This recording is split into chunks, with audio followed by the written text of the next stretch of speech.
entire massive.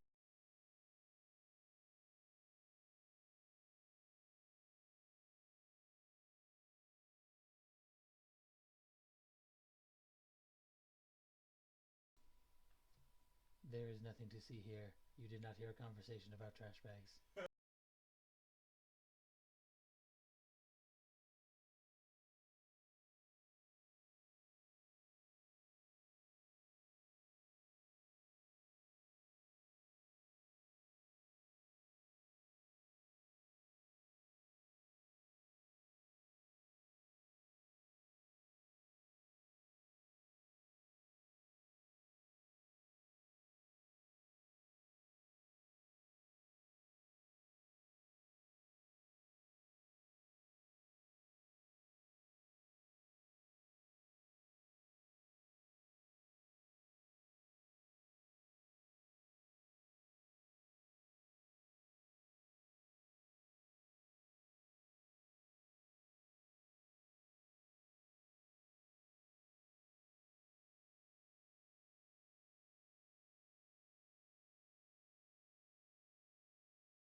There's probably some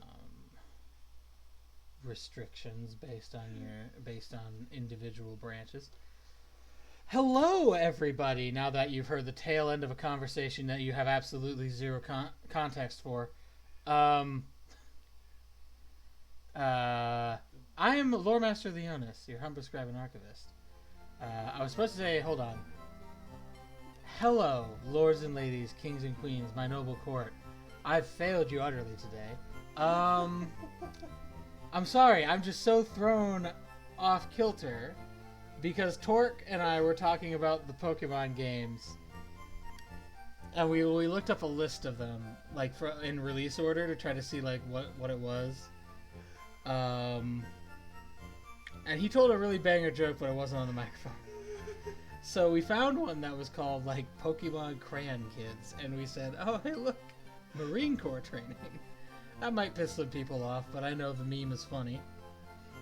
And then later we found one called... Oh, hold on. I have to actually tab... Well, I would tab over to it, but you guys would see it too. I'd rather not do that. Not that I'm like trying to hide anything from you or whatever. Just I feel it's not professional to just like swap windows in the middle of a stream. Unless that's like the thing you're doing in your stream is you're looking at other stuff. It was called Pokemon Breeder something, and hold on, wait for the actual name. Oh, come on. All right, Pokemon games in order then. In order. I'll look that up on my phone. Where there's a Bulbapedia. There we go. By release date. I've got to find it. It's after Gold and Silver. Oh yeah. Pokemon Party Mini, Pokemon Pinball Mini. That's what it is. Pokemon Breeder Mini. And would you like to tell the class what you said about that, Torque? Marine Corps Training Part 2! So we had like a minute left on the countdown and no microphone. And I'm telling you cannot come in here with these bangers and then like do it when I'm not recording. That's not fair. So, unfortunately, the Noble Court, your lore master is... Well, he's a little messed up right now, sorry. No, I mean, it just caught me off guard. I thought it was hilarious. So I'm sorry that I stood there in the middle of nowhere for an inordinate amount of time. Hopefully everyone understands. I spent almost 3 minutes doing that. So today, the goal is to get the ones that are level 40 to level 50, and get the ones that are level 50 to level 60, and then to go to Cinnabar Island and beat the Cinnabar Island gym. I think we'll accomplish one, maybe 1.5 of those, based on my previous experiences. Okay, so if I recall correctly, last week you lost, or you had to bust out a Dragonair. Who did you lose last week? The synthetic Pokemon, Porygon. Porygon, right. Oh man, that hurts retroactively. It hurts every time. At this point, it hurts every time I lose one because I spend a lot of time building them up. Yeah. And then they get destroyed, and it's like, bruh, why? I forgot if Slam does anything useful. Slam is a normal attack. Dragon Rage, everything is weak to Dragon to some degree. I don't know about that.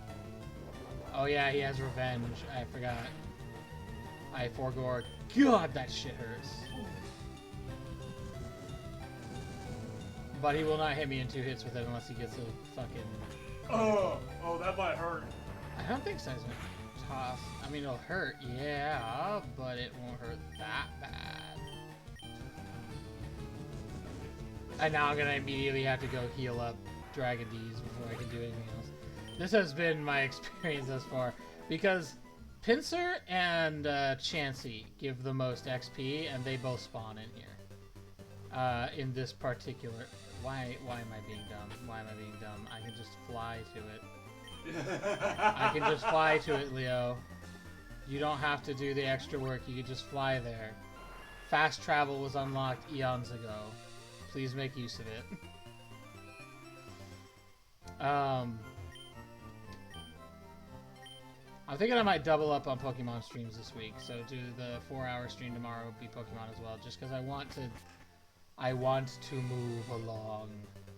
The real rough part will be getting the team to level 100 before going into to see the Elite Four. That's gonna probably take several weeks of grinding. Yeah. Might want to go do that off screen. Oh, come on. I'm depending on where I find that I can grind. Because it depends. So if there's nowhere in the game once I've hit level 60 plus where I can find Pokemon that are capable of doing any real damage to me, then yeah, sure. I will do exactly that. Also, I will be canceling Dragonair's evolution until he hits level 65, because that's when he gets Hyper Beam. And which is I win the move. Yeah. And if you upgrade to Dragonite, you don't get it till 76. So. Huh? I said, ooh. Yeah. So there's also Outrage.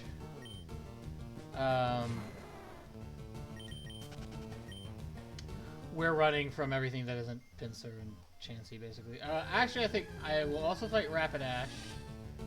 If I run into Rapidash, I'll fight Rapidash. There's another one too. I don't remember. There's a few Pokemon in here that if I run into them, I'll fight them. But Geodude, Haunter, Kakuna, like, they're just not worth the time.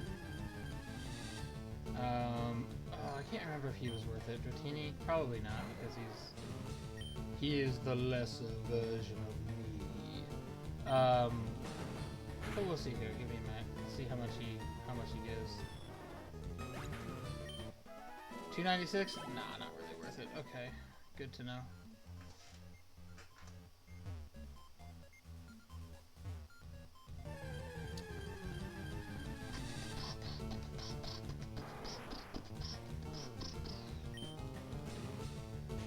See, if I was using Vulpix right now, my Charizard, my confusingly named Charizard, I would probably go ahead and out the Kakuna, because I have both I think I have a flying move and a flame move, and because of that I could just one-shot him and it wouldn't be a problem. But unfortunately, some of these guys are problematic because they don't quite die in one hit, and then like Geodude, for example, uses self-destruct and does a lot of damage. This is the other one that I was okay with fighting all the way. And Persian, actually, now that I think about it. So, do you have Victory Road available? No, not yet. I have to beat Giovanni in the Viridian Gym before I. Okay. Well, technically, I could go to Victory Road. I just couldn't open all the doors on Victory Road. Okay, so Victory Road will have Pokemon grow up between levels 30 and 45. That's better than here. Hold up. But when you start wanting to get up to the, you want to go to the 50s, up, okay. You want to go to Sebi Islands. Oh, there is an area that's got higher? Okay. 45 to level 45 to 60s are in the Sebi Islands. Okay, so when I get these guys to level 50, we'll go to Victory Road and we'll start farming at Victory Road. Yeah. Because that way I'm a little above the baseline, well, the highest level of baseline there, but they're going to be giving me more bang for my buck, yeah. I mean, I could probably get away with it now, but I don't want to risk like a level 45 douchebag using like having higher speed than me and then immediately using self-destruct to wipe one of my guys off the map. Like, no thank you. I'm not willing to risk that shit. So if you're going up against a Pokemon that has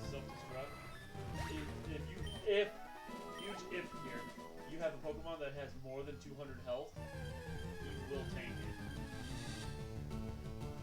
You will be severely wounded. Yeah, but 200 is a lot of health. Like, this guy only gets 115 maximum right now. I mean, I imagine he gets more when he turns into Dragonite, but still. Yeah. Let's slam, baby. Come on and slam. And welcome to the jam. I will use Twister because I don't want to waste slam usage. Right. We definitely don't want to waste Dragon Rage usage. To be fair, Dragon Rage seems less potent most of the time than Slam. But Twister is like 1000% not potent at all. Yeah. But if he's only got like a few hit points left, it's fine. It's one of the, I think it's one of those trap type words. I think it's Ka-chunk. one of those trap type of moves. So I don't think it looks is. like the enemy gets trapped in it, and then it just does damage over No, time. it definitely doesn't do that. It definitely doesn't do that. It's not like Fire Wheel, where you like take damage from Fire Wheel. Yeah, also any first evolution, like first level evolutions like Geodude or Dratini, they're not going to give enough EXP. The only first evolution Pokemon in this generation that is worth taking on are Chances. Chances of first gen? Okay. I didn't know that. Okay. In this iteration, it's a first evolution. After a while, after the generation where they introduced the kids, Oh, I it's a missed. second evolution. Interesting. Yeah, that's the same one where they introduce like mini Electabuzz and mini Elekid, Magboy, why is my attack missing?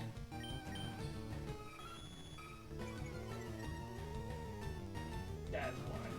No. Die, anyone. Excuse me. No, I told you it wasn't a very powerful attack. It's okay if I'm finishing him off, but that's... Yeah, the only reason I'm using it is because Slam wasn't hitting, and I don't know why Slam wasn't hitting. I wasted 2 slams on something that 1 slam should have accomplished. Okay, we're gonna go heal up Dragonair now. I'm so far into this game, and I've lost so many that I just like... Not chancing it. Yeah. I'm not gonna play no game about it, nah. We gotta make sure our Pokemon stay alive. Cause this is like the 3rd Pokemon since I got to Cinnabar that I've had to swap out because it died. And I'm just getting to the point where it's like, I can't keep grabbing level 15 Pokemon and jumping back to an old area and trying to level it up to level 50 again, because it takes like an entire stream to do it. Oh, yeah. So, like, no. We have to make this work. There's also the distinct possibility of doing that off. There is a reason that I have not been willing to do so far, and that is because I want it on screen anytime that I lose a Pokemon. And I have lost several just, you know, grinding. So that's kind of my take on that. I mean, fair. I could go off screen, but essentially what I'm doing is I'm saying, like, to make sure I maintain the integrity that I really did do this challenge run. And I know that might not, like, matter, especially since I only ever get, like, 2 or 3 viewers at this point. But, you know, hopefully sometime in the future, if people are watching me, and I see that I do this, like, yeah, you might not want to sit through a bunch of 4-hour streams of me grinding, but the fact that I did it means that I didn't hide anything from you. Have a better effect on CP? No, because all it does is paralyze. It doesn't actually... Yeah, it doesn't actually do damage. It's no use, but Dragonair is one of these Pokemon that gets very few actual moves. So they only show up like once every 10 levels. So I swapped out an even more useless move than I Paralyze You. That I don't remember which move it was. Because that's how useless it was, I don't remember. I never used it. I swapped that out for Slam. Was it more or less useless than Splash? Technically it was more useful than Splash. I'm gonna see if I can one-shot him with Slam. If I can, I can't. See, this is why generally I won't fight like a Kakuna or something, because it's like, this takes time, and I'm only gonna get like 200 XP out of it. Yeah, 250. Meanwhile, Chansey gives 800. Pinsir gives almost 1,000. He makes you earn that almost 1,000 though. Oh, there's another one that gives around 800. I think Persian gives close to 800. Rapidash and Seaking both give, or not Seaking, Gold. The one that the fish evolves into that I just fought. Is it Seaking? Goldie, and then Seaking. Because I thought it was... Oh yeah, no, you're right. It's Seaking, because they're Seaking and Seadra. Right, yeah, so Seaking. Seaking and Rapidash both give around 600, which is enough that I can justify, spending 2 or 3 turns if I need to kill them. Level up! Indeed. Which means free HP level. Wait, does it?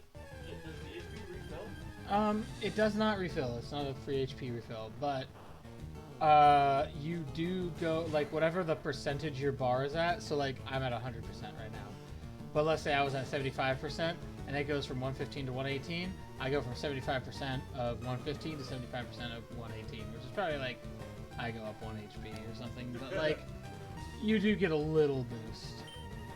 Probably the boost that you would have gotten anyway. This guy's only worth like 300 XP, which is why I don't fight him. Yeah. Also, he has some pretty messed up moves. Yeah, he has like Curse. Fuck that move. Also, a paralyzed. This guy has self-destruct, so fuck that. Fuck that move too. Just not having it. No self-destruct, no curse, nothing that is going to just insanely damage me and or automatically kill me. I don't know if curse automatically kills you, but it doesn't. But it will reduce your health and it'll reduce both health bars by 50%. well, yeah, but sometimes he uses it and he uses up all his HP because he doesn't have 50% of his HP. Yeah. And then he'll die, and then in the next fight, this is what's ridiculous to me, right? In the next fight, you'll take the curse. Yeah, that doesn't exist in some of the later games. Because that was bullshit. I distinctly remember that happening at one point and going, wait, why do I still have curse on me? I killed him! Doesn't that end it? But no. And I don't remember if that was like a trainer battle where I was technically in the same battle, he just threw out another Pokemon, or if it was between 2 wild Pokemon. If it was between 2 wild Pokemon, then that's busted, bro. Like that's insanely busted. If it was during a trainer battle, I can understand, but not during a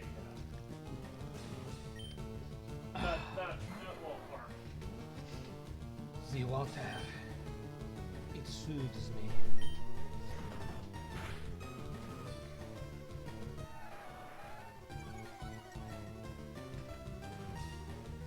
Yes, sirree, we gonna kill this horse.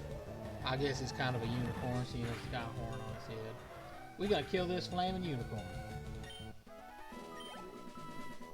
I don't know why I decided to try to talk like I'm some deep southern dude for some reason, but that's what I decided to do for entertainment purposes. Well, you went from tra-la-la to... I have actually actively been attempting to lower my voice, because I feel like my voice is not really all that masculine, if I'm being honest. Because normally, when I'm talking like this, I feel fine. I think my voice is perfectly deep enough, and then I hear it back in a recording, and I sound like this to myself. And you're like, oh my god, I'm a child! Yeah, so I'm just like, bruh, I did not sound manly enough. Why do you think I need to start talking from my diaphragm, boy. Why do you think I keep facial hair? I'm imagining you walking in dead silent, like just like fucking ripped, dead silent. Just walk into the bar and like you don't say a word for a while, and everyone just kind of like, you know, giving you a wide berth and everything. And then eventually you go up to the fucking desk to ask for a drink, and the bartender's like, "What can I do you for, son?" And you go, "I'd like a Jack and Coke." I've done it! You get the weirdest fucking look. It's so worth it. Is it? I hope so. Yes. I hope so. That sounds like it would be worth it. Honest. Do it especially if you do it at the beginning. Oh, you know what you really gotta do to sell it though? You gotta put on like the full like Wild Hogs, leather. Remember remember my big Oh yeah, you have the leather jacket with the big patch with the eagle coming out of it and everything. Yeah. So you can go in there and just look like some hard ass biker dude. Yeah. And then just be like, "Jack and Coke." I need a Jack and Coke, mister.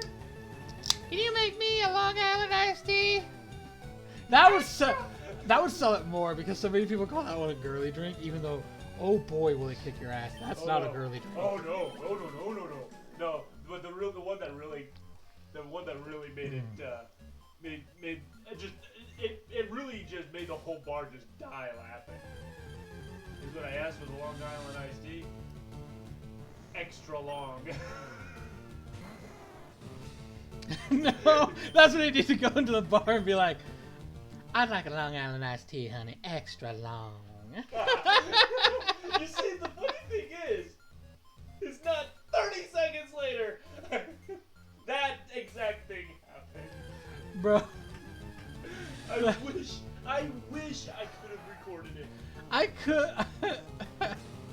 I imagine it would be funny to do the same thing, but I just have like the most flamboyant voice. Dude, right? That would be pretty fun to just fuck with people.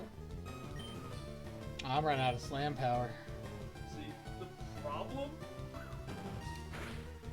is that you have to do it at the beginning of the bartender, like the shift. And it's less the bartender who's gonna give you the weird looks, is literally everybody else. Well, yeah, because it's just not something that normally happens. Well, because the bartender has probably been doing this for a hot minute. They've seen and heard just about everything. You know, I was about to activate fast travel right there before I realized that I'm not playing Fallout 76. I am in fact playing an ancient relic of a video game, and I cannot fast travel without going outside first. Fallout 76 allows you to fast travel while inside? Yep. That's the only Fallout game you're able to do that. I know. I was watching a video like, oh, I don't know, a few months back. I think so. Probably like January. I came across my feed on YouTube, and I was like, it was like 10 things you probably don't know about Fallout 76, and I was like, fine, you know what? I know they're like, the fucking algorithm's taking advantage of me, but I'll bite. That sounds interesting.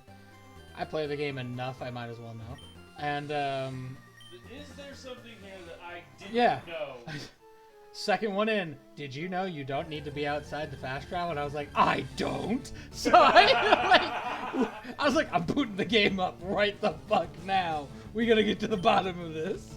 And so I went and tested it. And I was like, it was like, I don't. So I just finished. So you have reacted. Pocky has reacted. I feel like there's some. That's creeping me out a little bit. That's gonna require some context there, Pocky. Are you currently suffering from a hypernormal radioactive reaction of some kind or something? Have you put out a reaction video? Or are you just saying that you reacted to the summons of the stream being active?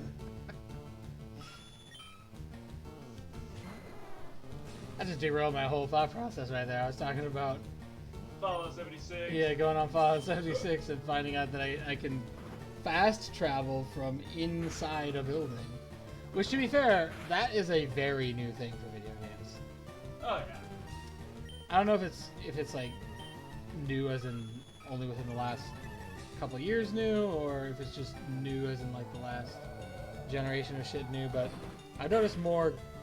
There are a few games I've played more recently that allow for that.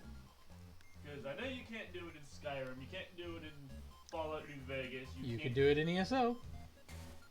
Uh-huh. Which means that's probably been that way for a hot minute, because ESO is... He has sent me a context in a Discord DM. Okay, I will bite. Let me go look at my Discord DMs and see if I have context. No check text channels. The fuck are you talking about, Discord?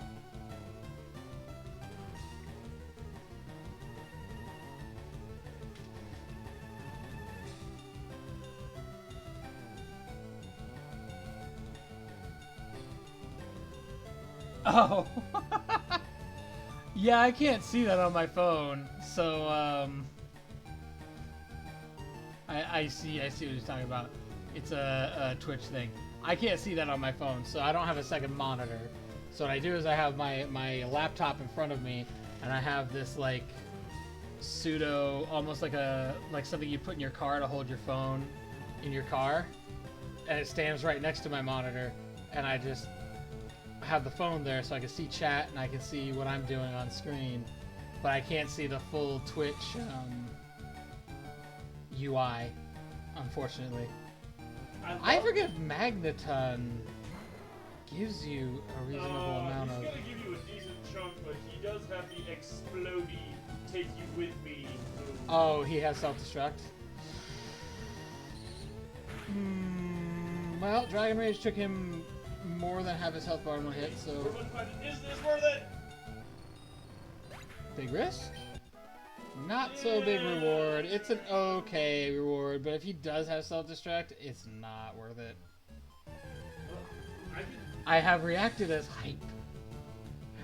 Nice. Glad to see you hyped, Poppy.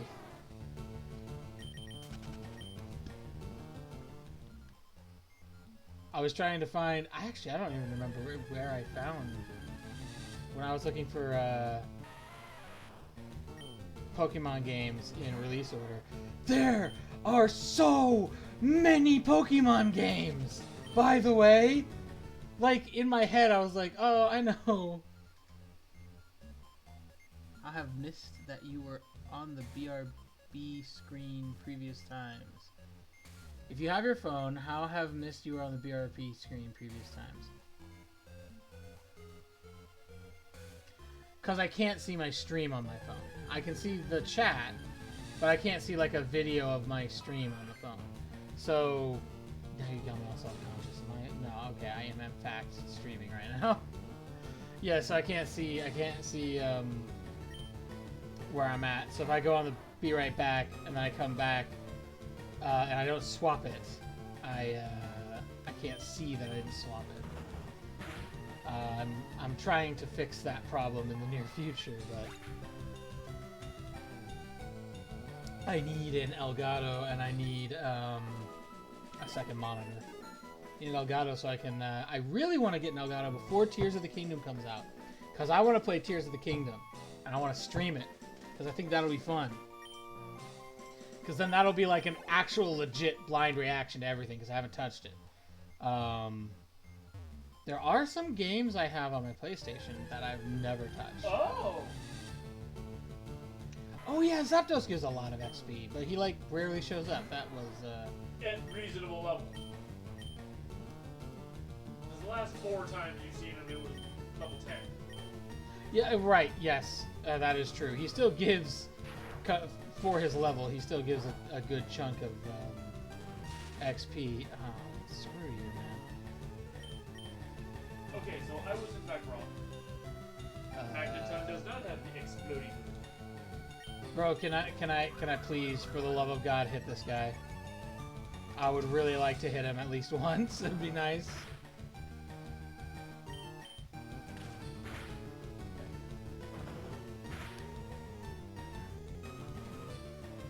Oh yeah, shed skin. I forgot I had that. Shed skin is an ability that that if I'm like, so like if he paralyzes me, shed skin can get rid of that ability, this ability, okay. without me having to use an item on it. Which is what makes Dragon D so strong. Alright, I'm running out of PP for my move, so I have to go fly.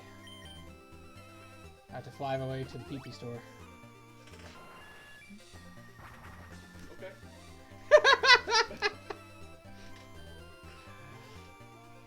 Oh man.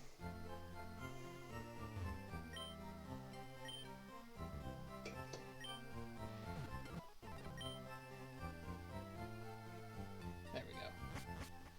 Okay. I've been watching, I've had an interesting experience recently watching what I've been watching the last few days. So, I do play off-screen. I play a lot of Dead by Daylight. And at some point I'd like to start streaming that a little more too. Specifically, once I have some more of my overall perk economy unlocked. Because I always feel like I'm maybe inadequate compared to the big streamers because I only have some of my perks unlocked for everybody. But I just finished unlocking Lightborn, so I'm looking forward to messing with flashlight crews in the future. That being said, one of the goals I'd like to do in that game is to get is to play as Pig and get 4 head pop kills in a single game, which is almost impossible, and I imagine it will be a long road to figure out how to engineer that into existence. But it is something I'd like to try. But I've been watching a lot of content lately about Dead by Daylight, and I know there's a lot of stuff in the community for it about like what's considered good and or fair forms of play. Like generally speaking, it's considered unfair or at least very noobish if a killer tunnels somebody or camps a hook. And it's been interesting because I found why am I missing? I found a content creator called like CMW something, and he's like the world record pig player, and he has a thoroughly different outlook on things. So like, if I watch like Demi or Dead Plays or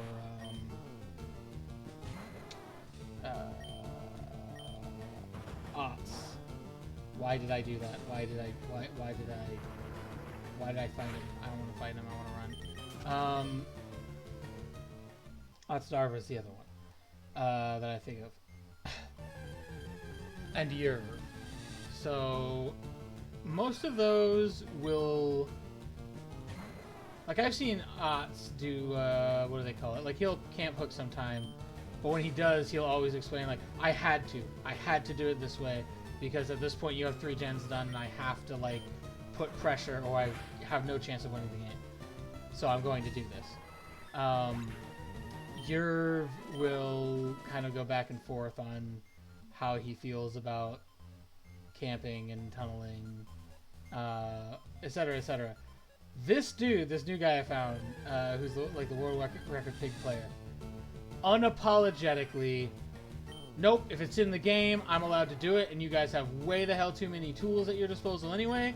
This is not unfair in the slightest, and you're a piece of shit for thinking it is. And I'm like, I don't think I've found anybody willing to say anything like that in the DBD community. And I'm just like, okay, go a little hard there, bro. You're going a little hard there. Don't know how I feel about that. I get the frustration because I play killer more than I play survivor, and I definitely get frustrated with survivors. But yeah, I think because I also play survivor, and when I'm survivor, I'll get frustrated with the killer sometimes. And I know that when I do play survivor, I do not enjoy when the killer just bears down on me specifically and decides he's gonna tunnel me out of existence 5 minutes into the game. That always irritates the hell out of me. Ah, good. Food is almost here.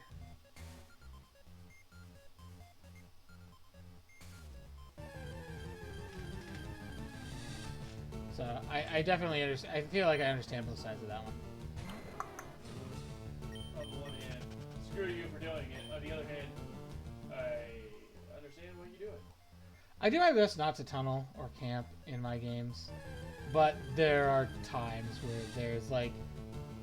I also understand that sometimes if you don't do that just because of the situation that your opponents put you into, if you choose not to, you are basically throwing the game. And that's just not something I'm willing to do purposefully. If I'm conscious that if I make this decision, I'm throwing the game, most of the time I won't make it.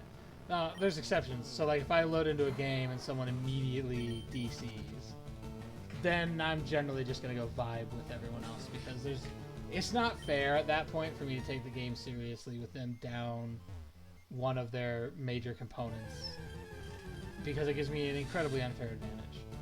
I'm not going to say I've never done that. I have. But I've had it practiced on me as well, at which point I was like, oh man, this feels god-awful when it happens to me. I don't want to do it to people anymore.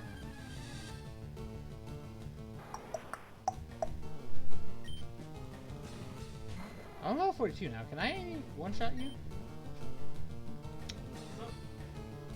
Oh, I was talking about the game. I might be able to, maybe, but you hardened, so I'm gonna say no. 1, you hardened, and 2, I missed. I missed.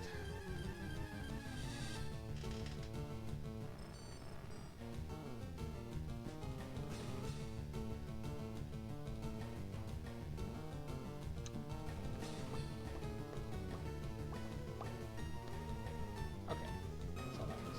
Correct. Hello? Phone? Please stop freaking out on me, phone. Okay.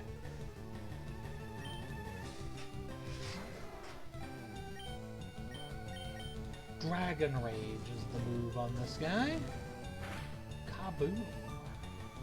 Sonic Boom! I don't like that move if I'm like a lower level, obviously. Because that move, the Sonic Boom, does a set amount of damage. If I recall correctly, it does exactly a certain amount of HP damage, no less. Oh, this is another one that Dragon Rage is used for. Let's hope he does not immediately use Revenge. Although I have a feeling that's exactly what he'll do. Nope, he'll use Brick Break. That also hurts, but not as bad as Revenge. Man, I'm at like half health. Pretty sure if he hits me with Revenge right now, I'll go down. So this might not be worth it. And I don't want to use... Oh, he prevented it and then also hit me with Revenge. Okay, if I can't run, can I swap to someone else, please? Specifically you. Yes, perfect.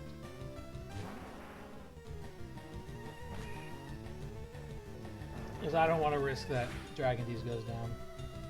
But Flamethrower will kick his ass. Bye!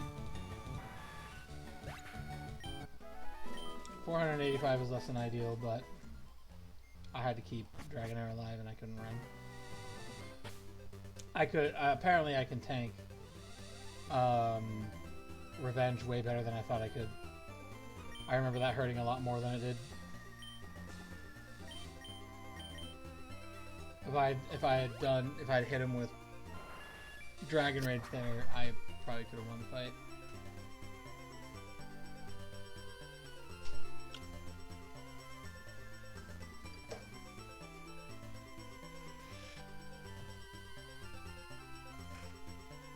That can go on the top shelf in the closet.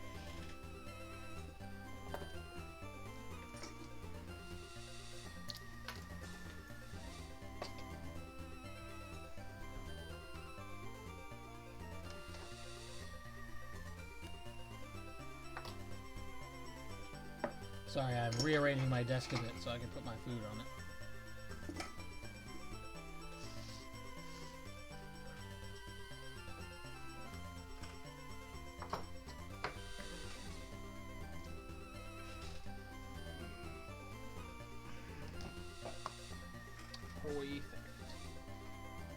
Did I go in here and heal yet? I don't remember.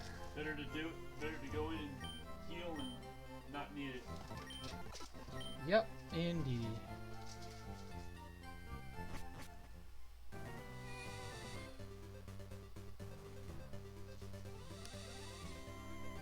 What just popped up on my phone? No. Just no. I'm not doing that right now.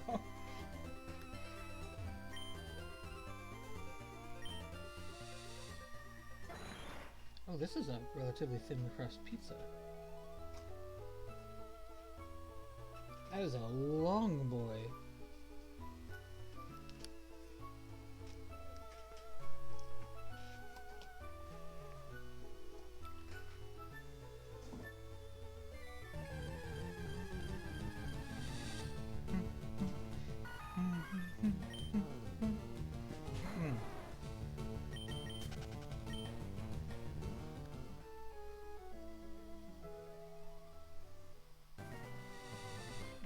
Pokemaniac being someone you can fight.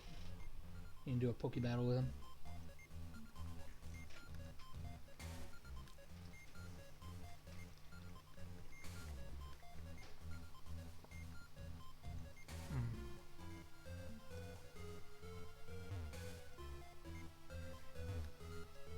In case you're wondering why I walk slow now, my other hand is occupied at the moment.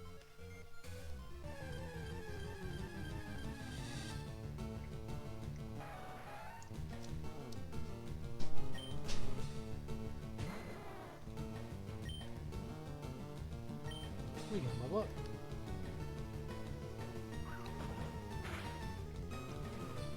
Assuming we hit our target. I assume the reason he's missing is because Rapidash has a high evasion stat. Oh, that's something we don't want to use at all.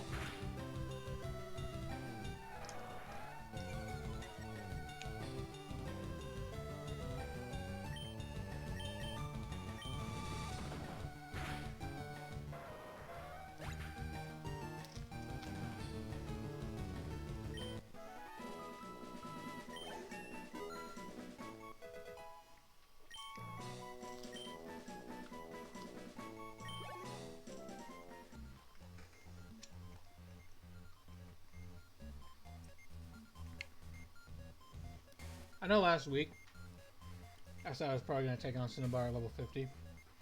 I've had a week to reconsider that thought. And reconsider it I have.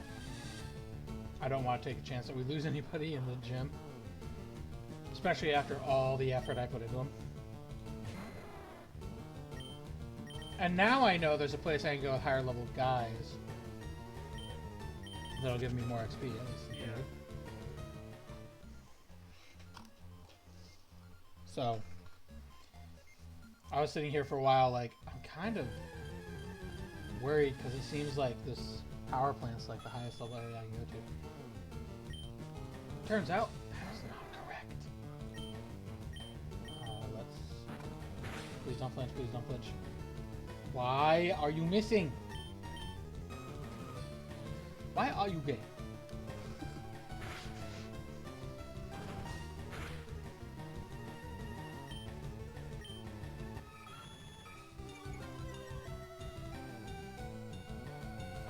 I have no idea the context of that video where he says that. I'm pretty sure he was making fun of the guy for not wanting to do something. Because the guy responds by saying, "Who says that?" But I don't know the context. I don't remember like why the person was saying that.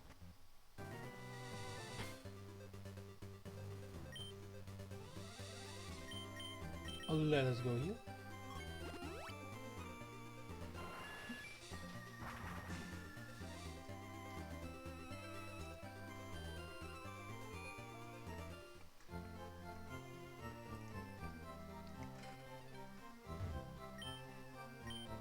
good old bread and cheese and sauce.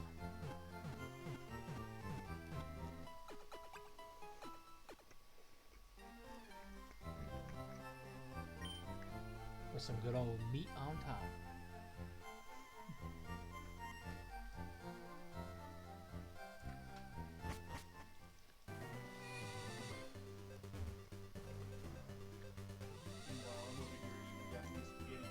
Mm-hmm.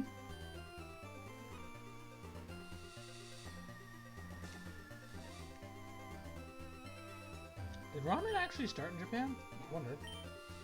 I know it's largely considered a Japanese food. But I wouldn't be surprised if it started in a different country.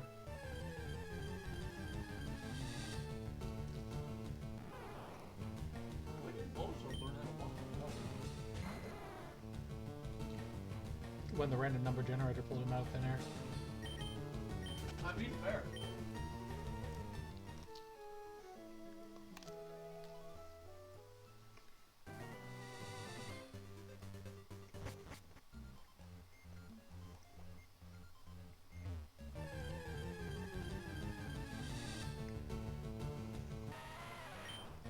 I rated Good Jared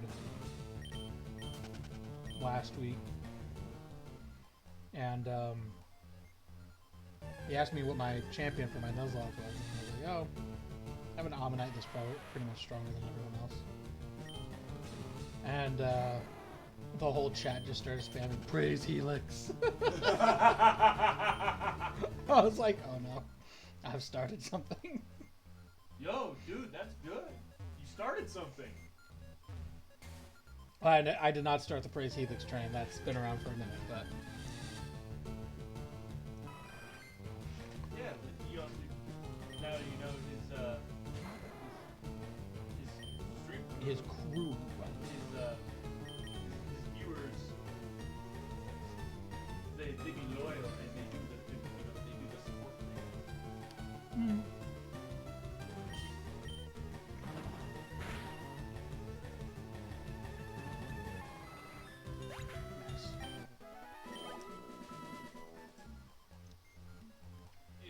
I don't remember why I named him Dragon D's. That was a long time ago. Dragon D's nuts. Well, I know that. I couldn't put that whole name in it. I just don't remember why. At the time, I was like, oh, this is what I'll call this one. I have 3 potential Dragonites.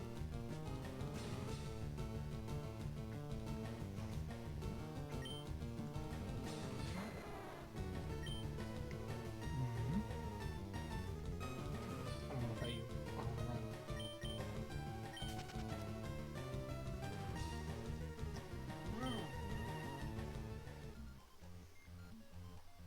It was because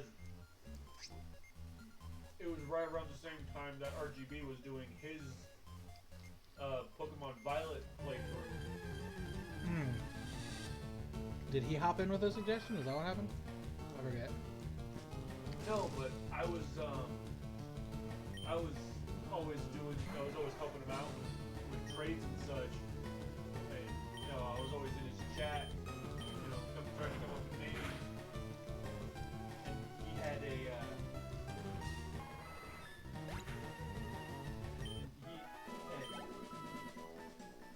whenever he couldn't come up with a decent name, every Pokemon he had was a dick joke. Every single Pokemon that he got in his Pokedex became a dick joke. I do remember having this conversation.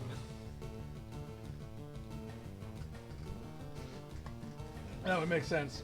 I would probably... Like, alright, we'll name this one Dragon D's in honor of Also, Dick it Joke works. Jimmy. It just works.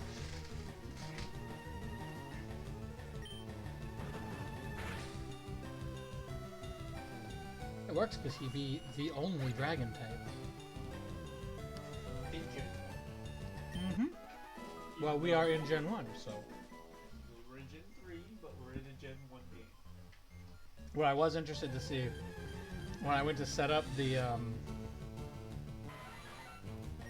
nuzlock file, because you have to mess with it a little bit to get it to not operate like a normal Pokemon game.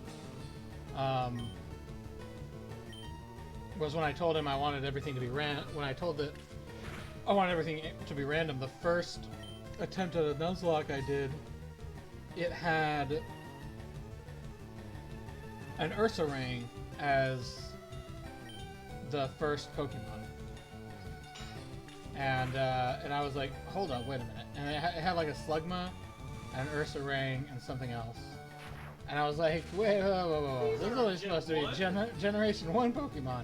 So what I didn't realize is apparently Gen 1 through Gen 3 are programmed into this game, but bro, could one singular slam please hit? Jesus. This guy has like the most evasion-based kit.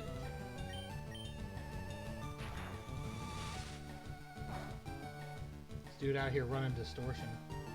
Nobody's even gonna get that joke, but you know.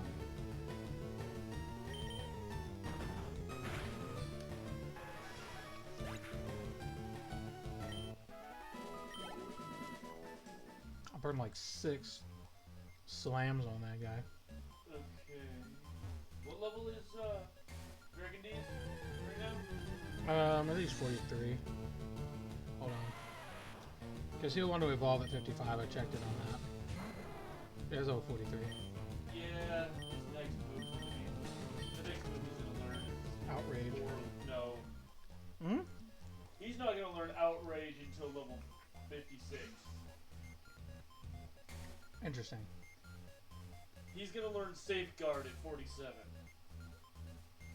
What does that one do? This sounds like not my playstyle. Mystical Force prevents all status problems. Yeah, not my playstyle. So it would make a reasonable substitution for Paralyzed Leaf.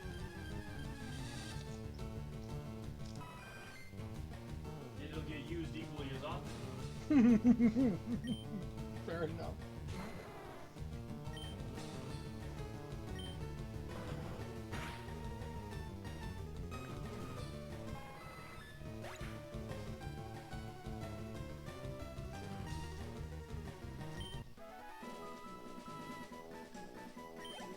That being said, it could be good against Pokemon like Haunter. Curse.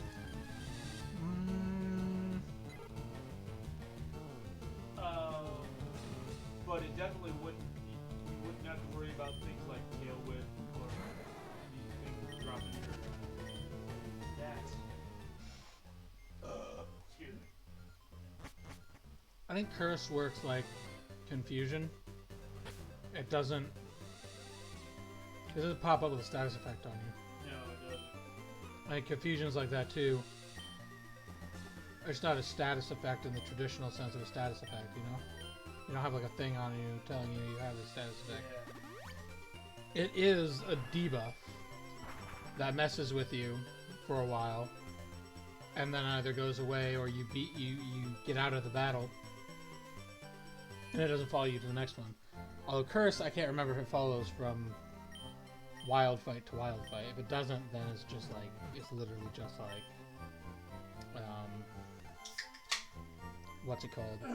I'll tell you what though, the animation they have for Curse in the newer gens, holy shit is it terrifying. Oh, what do they do in the new gens? Because in this one, they like drive a nail into their head. Which is kind of dark if you think about it. Yeah, now imagine that in 3D. Especially since, you know, I'm pretty sure the Pokedex says that all the ghost Pokemon are like the ghosts of actual living people. Kids? Isn't that specifically Drifloon? Is the ghost of children? Hold up. Where's my Pokedex? Do I have any ghost types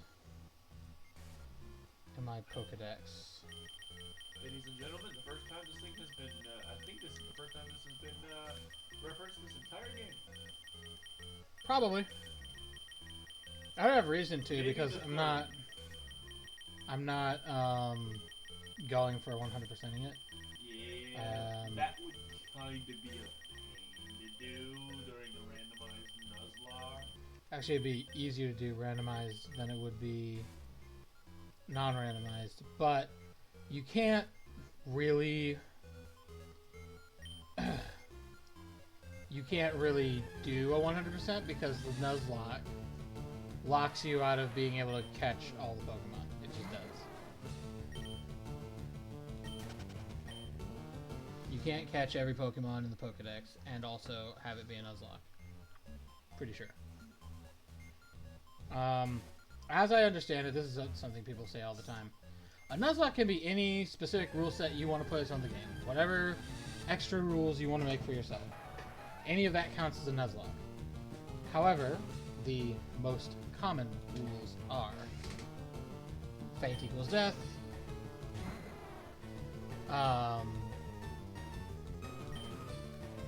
whiteout equals game over, only one Pokemon per zone, which I feel like that is the vast majority of Nuzlocks that are like streamed and stuff. That's what they are.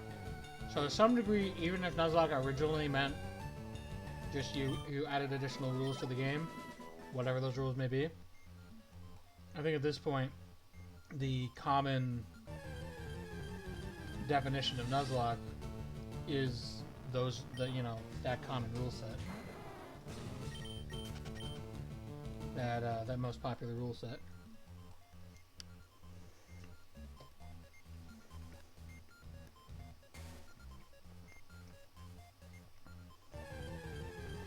Or perhaps I'm wrong, because perhaps I'm not immersed enough in the Pokemon community to know about entirely different niches for Nuzlocks that I just haven't seen before.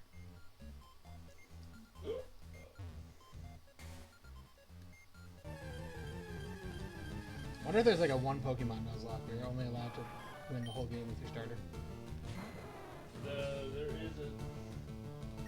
There is a challenge. I have seen a challenge. Called starter only? Huh? Is it like starter only? Is that what they call it?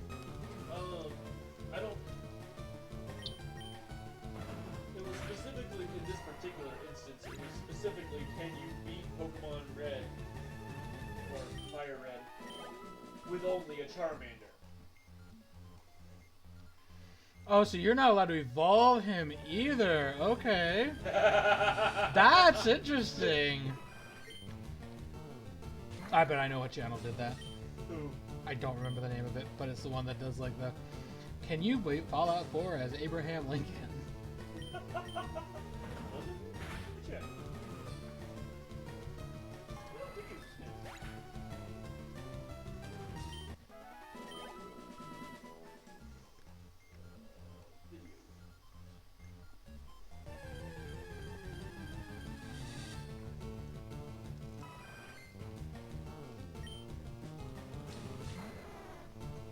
Oh my god, he was!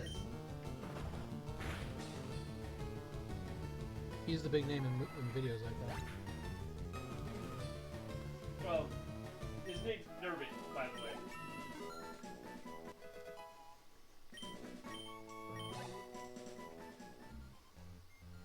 Yep, Nurbit.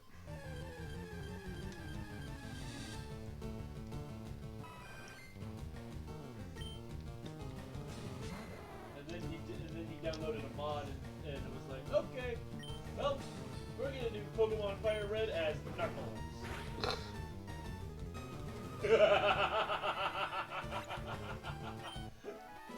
Is he rolling around at the speed of sound? I don't remember. But before you say, no, that's not Knuckles, it's Sonic. For all intents and purposes, in the early Sonic games, Everybody rolled around. Knuckles was just a red Sonic. With one exception, he could glide. Two exceptions, he could glide and climb walls. But he could spin, dash, and roll around and move really fast, just like Sonic could. In other words, what I have noticed is in the early Sonic games, and I guess to some degree some of the more recent ones, I'll say middle Sonic games.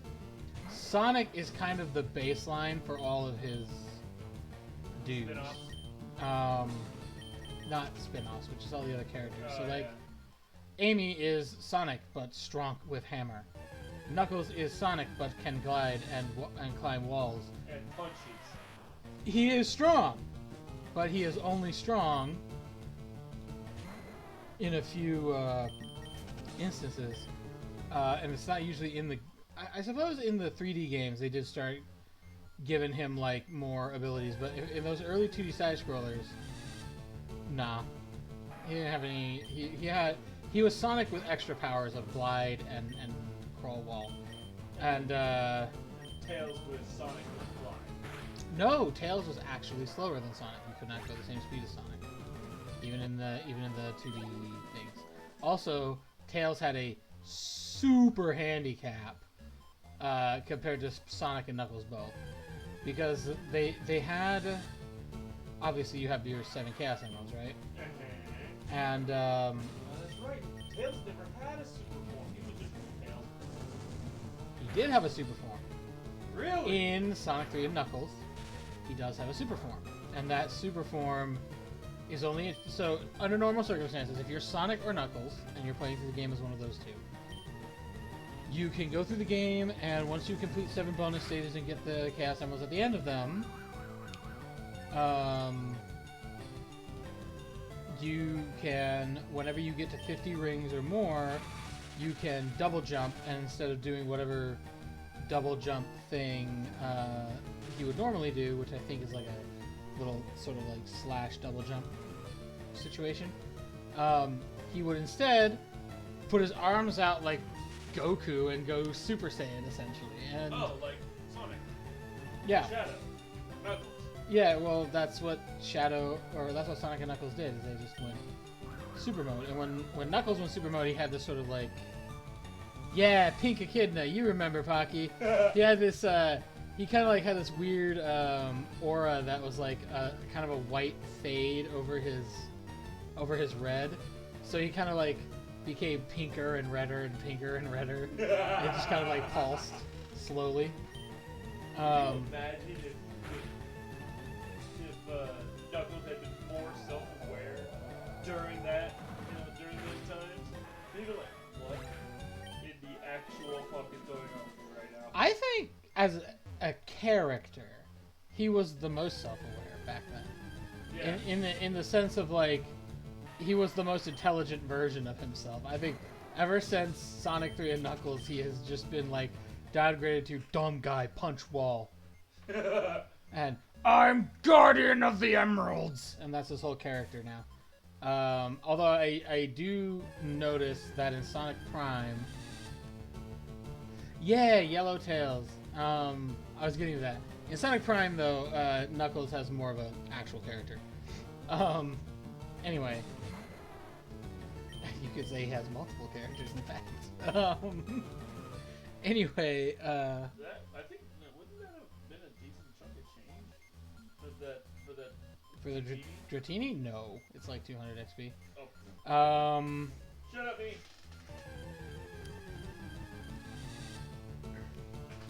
See, Pocky has gone through all the same pain I have. I played Sonic 3 and Knuckles. So Knuckles gets a super form and Sonic gets a super form. They both get it after they get the Chaos Emeralds. Then there's a second half of the game after you beat the main boss of Sonic 3. You move on to Sonic and Knuckles, or that zone of the game. There are, if you are playing Sonic and Knuckles standalone, there are 7 Chaos Emeralds again. But if you're playing Sonic 3 and Knuckles with both of the games interlinked with each other, you can go into Sonic and Knuckles with all 7 Chaos Emeralds already. And when you find the bonus stages or the super stages or whatever, instead of having a normal Chaos Emerald, they'll have this like super-sized Chaos Emerald called a Super Emerald. And there'll be like, every time the first time you go into one of these, and you'll know something's off because the ring that you would normally go into, like the giant ring you normally jump into to go into a Chaos Emerald stage, is now like glowing and glitching and like it's really bright and changing colors and everything. And you're like, okay, hi, what are you? So you jump into it, because of course you did, you were 8. And you go through another level, and you get a super emerald at the end of it, super huge chaos emerald. And then you get teleported into this temple. And you see this sort of like animation home in on one of the emeralds, and which looks like gray and dull. And then it becomes colored. And you're like, oh, I have to get all of these to see what happens. Yeah, the weed crystal, yep. So when you get all of them, Sonic gets hypersonic. And hypersonic is an oscillating wheel of different colors on his base supersonic sprite. And then he had like these like spark, like these white flashing spark things, and when he double jumped, he could wipe the whole screen of anything that was on it. Pocky calls him epileptic Sonic or epilepsy Sonic, and I have I am inclined, my bad, to agree. My brain just swapped 2 words with each other for no reason. Knuckles also got a Hyper Knuckles form. I don't remember all the specifics of Hyper Knuckles form. I feel like he also had some level of color oscillation, but it wasn't as pronounced. I don't remember if he got the double jump, the super duper double jump situation. Or the sparks around him. I don't actually remember him getting those either. But I do remember he had a more powerful form that did more things. And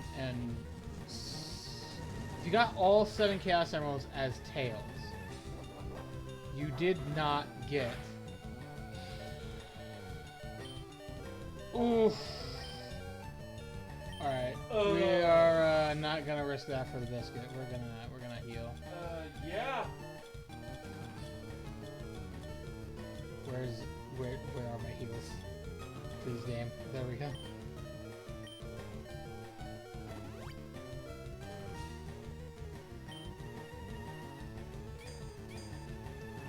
Yeah, he used Harden. I could have just hit him, but, you know, I didn't want to risk. He could have used Revenge and wiped me off the map again, which I don't want. I very badly don't want. So, anyway. Oh, Hypersonic is in Sonic Frontiers, apparently. Okay, that's cool to hear.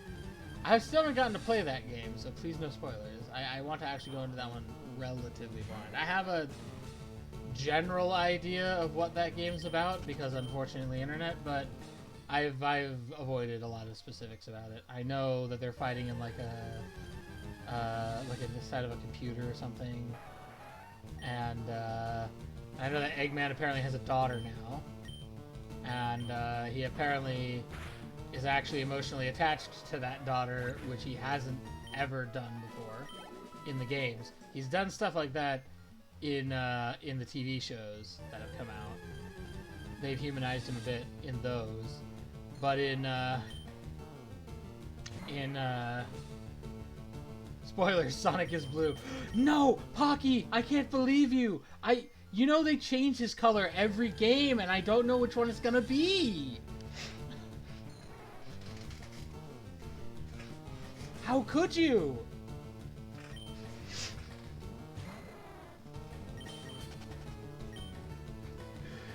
Oh man.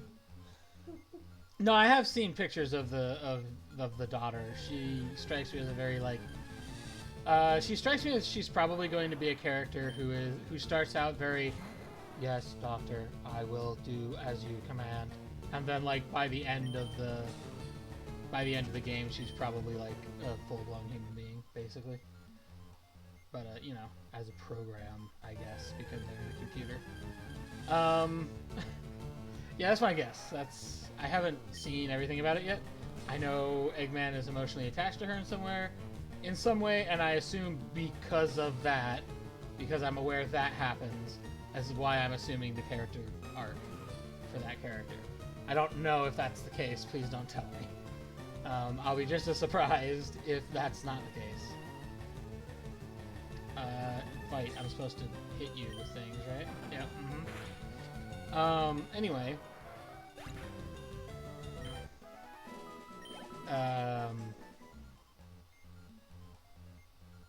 Where was I going in this? All right. Tails. If you play as Tails in Sonic 3 and Knuckles, and you collect all 7 Chaos Emeralds, you don't get anything for it. You have to collect all 7 Chaos Emeralds and all 7 Super Emeralds. And you will get the option not to become Hyper Tails, but Super Tails. Now, arguably, Super Tails is pretty powerful. He's got these 4 flicky birds that, I forgot to run. He's got these 4 flicky birds that surround him. And I'm pretty sure that they are both invulnerable and can one-tap everything. And of course, just like any other super mode, when Tails goes super mode, he's also invulnerable. Oh, I'm out of... I guess we'll use this and hope it's enough. Nope, it won't be. I'm gonna have to just run from this fight because I don't have Slam. Lame. What? What have you found, Torque? Spastic dog. Dog training. Final test. Owner says stay. Dog stays. Owner walks forward. Owner calls dog.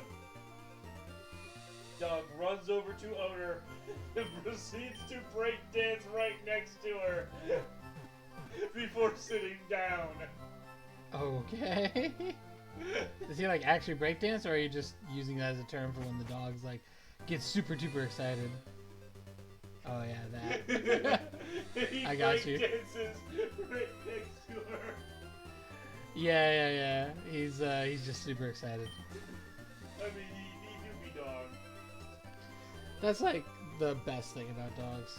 So it's like we don't deserve dogs. That's probably one of the few memes I like genuinely agree with. Humans can be so mean. Dogs are always just like, they just want to love you. We don't deserve dogs.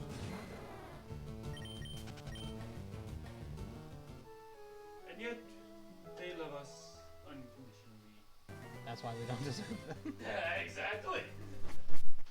It's like the secular version of all the Christian, like, we all deserve to go to hell, but God forgives us if you ask Him. It's just, we don't deserve dogs.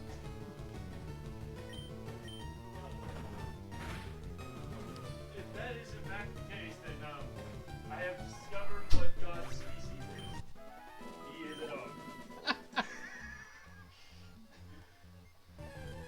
That's why it's just God spelled backwards. It all makes sense now. I've lived in a lie. I mean, dogs forgive you almost immediately. That is true. And when you kick them enough times, they smite you. That is also true. I don't think they smite you so much as they bite you, but, you know. Oh, I mean, yeah. I feel like divine smite is more like I summon lightning to end your existence. Yes, but when the dog decides he's had enough, he makes absolutely certain you know he done. I guess. I don't think I've ever given a dog a reason to have enough of me. To be like, no, I've had enough. You need to Neither be have I, punished. but I've seen what happens when you don't. Or when the dog does have enough. I was going to say, I've also seen what happens when you don't. In fact, that has been my only experience, which is what you just told me was yours as well. Make it make sense.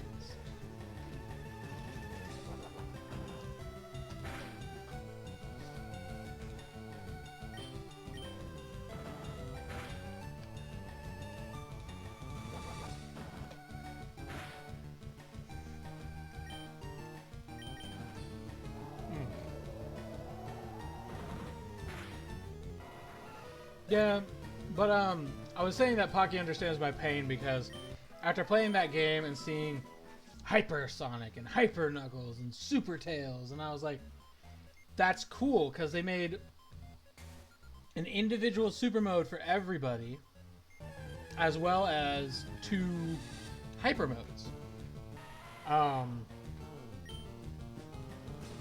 And then I think the next game I played was probably Sonic Heroes because I never got to play the adventure games. I played a little bit of them way back on the Dreamcast, but I didn't own a Dreamcast. It was like at a buddy's house. But it wasn't like, I didn't like really play through the games. I just kind of like, I remember I started the dark beginning or something. Because I was like, ooh, it's Sonic, but he's like black and red. And here's how much I didn't know about Sega and its storyline at the time. I did not know his name was Shadow. I thought, I think this was Sonic Adventure 2. I thought he was Dark Sonic.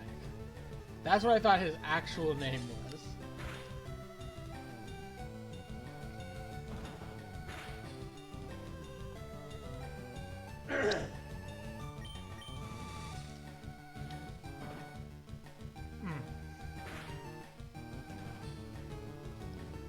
I thought he was going to be cool because he was going to be like Metal Sonic but organic, but then he wasn't, so.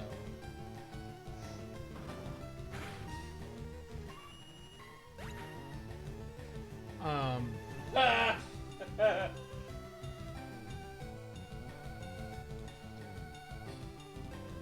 I'm watching these guys play basketball with snowballs.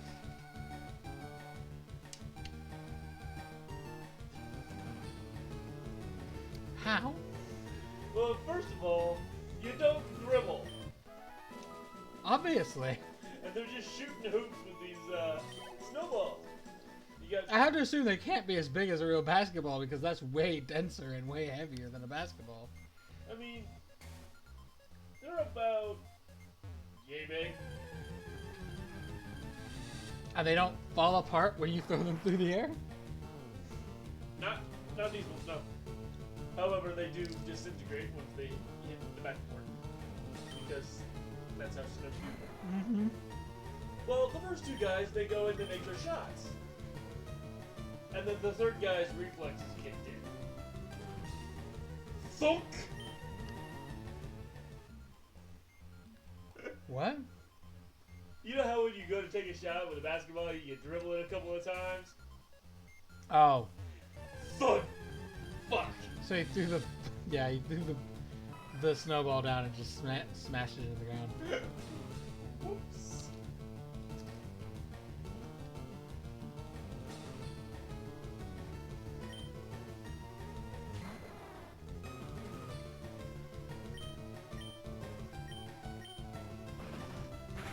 Anyway, so I was aware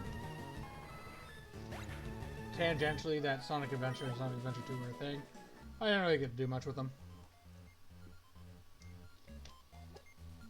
A considerable time later, I think the newest game out at the time was Sonic 06.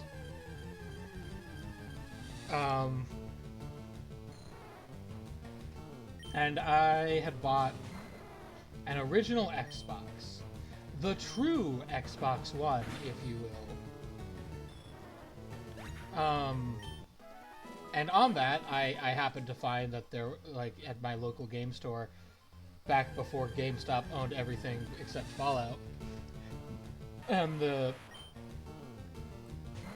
I had the option to go to like 5 different game stores locally. Back when Blockbuster was a thing. Oh my god, stop making me feel so damn old, please. Shut up. Please. If I make you feel old, I make me feel ancient. You're only a year older than me, shut up. Stop being so melodramatic, old man. Hey, at least I wasn't the one who got created to create dust.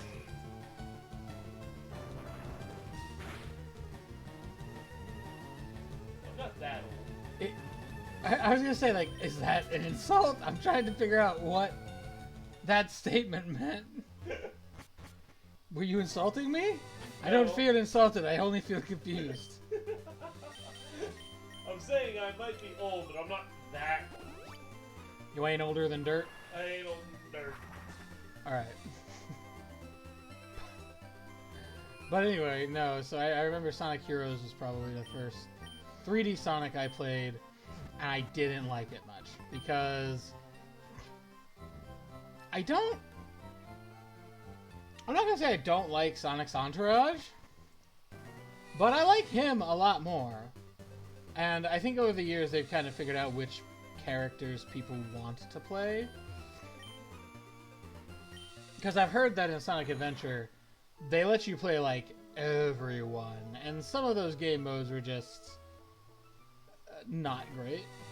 Like Big the Cat's game mode, which is just big game fishing, but in Sonic.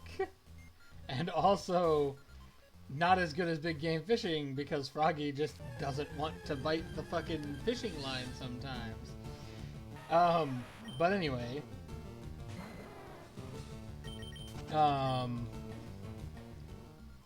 you had that, and then you had, like, there was a story with Knuckles where you had to, like, rebuild a shattered Master Emerald. You had Sonic's main story. I'm pretty sure Tails had his own story, and Amy had her own story. I think Rouge the Bat may have had her own story. I can't remember. Maybe she didn't in the first one. Maybe she had one in the second one. So anyway, I remember watching a playthrough of the first one with the Game Grumps. Well, I say with the Game Grumps on their channel. I was not, in fact, seated in the Game Grumps studio. I'm not that cool. So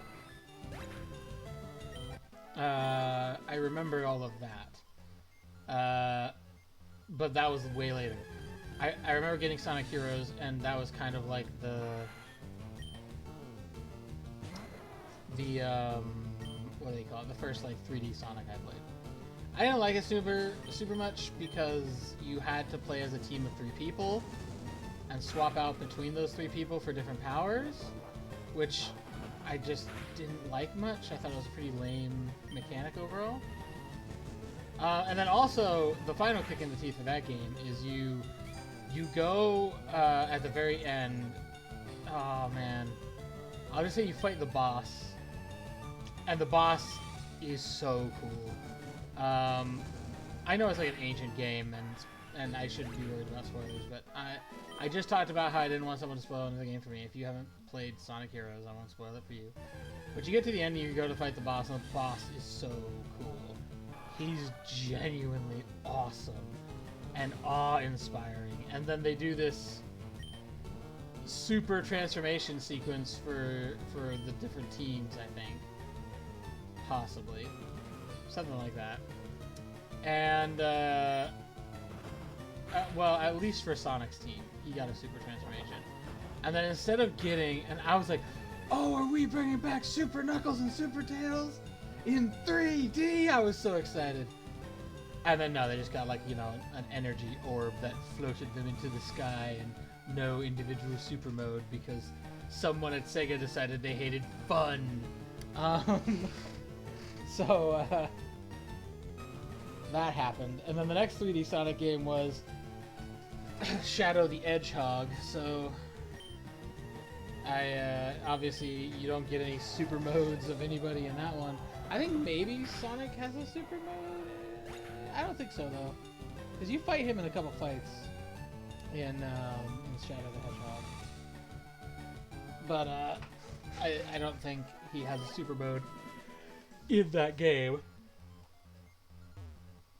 Shadow does, obviously, when he fights the final boss, because that's what super mode is now, the gimmick for fighting a final boss now. It is no longer like a thing you can unlock and just like supercharge through your games anymore. Like, that's no longer an option. Super mode is only unlocked for the final boss battle, pretty much. There are some exceptions to that rule. Sonic Generations brought back the ability to transform into Super Sonic in some of the levels, I think. Also, Sonic Generations brought us the ability to play the entirety of Sonic 1 inside of Sonic Generations. Oh wow. I remember Sonic 06 was another case of just like the concepts, I think, behind most of what they did in 06 were very cool concepts. However, their execution was god-awful. Their visual design was on fucking point, though. I liked that Eggman. I liked that version of Eggman's robotic army. I liked the visual design of that game. It looked amazing. And then you had to play it, and it wasn't amazing. There's also, it was kind of like a more serious Sonic game. There was a sense of like different countries and real balances of power between places. And Eggman didn't just feel like this stupid asshole who wants to burn down the forest for a factory or something, which is what he felt like in the first couple of games. Now he felt like a powerful international terrorist who was strong enough that the nations of the world can't really do anything about him. And you have this one team of superpowered do-gooders that have the power to stop him. And the chutzpah to actually try to pull it off. Which is crazy. I also like the idea of adding some new villains into the game. Mephiles was, design-wise, I really liked him again. The concept of having an actual, like another hedgehog enemy that wasn't fucking Metal Sonic or Shadow also appealed to me. However, his storyline is kind of stale. I'm not sure I like his background so much. The one that I had the most problems with, as far as like gameplay, was I don't remember which freaking Sonic it is, but why in the hell did Sonic the Werehog need to exist? That was another one that disappointed me so hard. Because the cutscenes in that game go so hard. They are awesome looking. Yeah. But the game doesn't match it at all. It's like they put all the effort into making like not quite a movie. And then the gameplay sections are kind of like, oh yeah, that's right, this is a video game. Just run down this and do a thing. And you have to do this without you have to do this as a werehog, so we're gonna take away everything you know about Sonic. Yeah. That one was a pain in the ass. It's called Sonic Unleashed, by the way. Yeah, I know you were genuinely not remembering the name. I'll parrot pretty much the same thing anyone who played that game was saying, which is like, the actual Sonic levels, gold, mint, just the whole game should have been that. They were awesome. From a gameplay perspective, they did not match the cutscenes in terms of like how hard those cutscenes were. But like, no. But the dark sections when you play the Werehog, just why? You could have just had us play Knuckles, man. Also, here's the thing. Everybody always fucks up.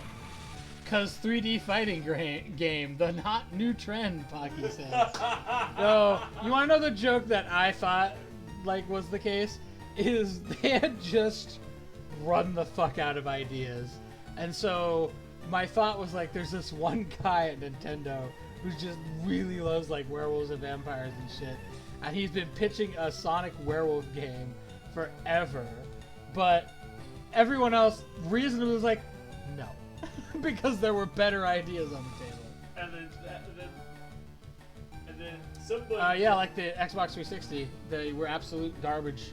Absolute doodle garbage for controls. But anyway, he was complaining about the controls on console, and I was like, oh yeah, they were not kind to the Xbox. That being said, my joke was something like, I think what happened was This guy's been asking for it forever. And then, like, once they finally ran out of, like, good ideas, they're like,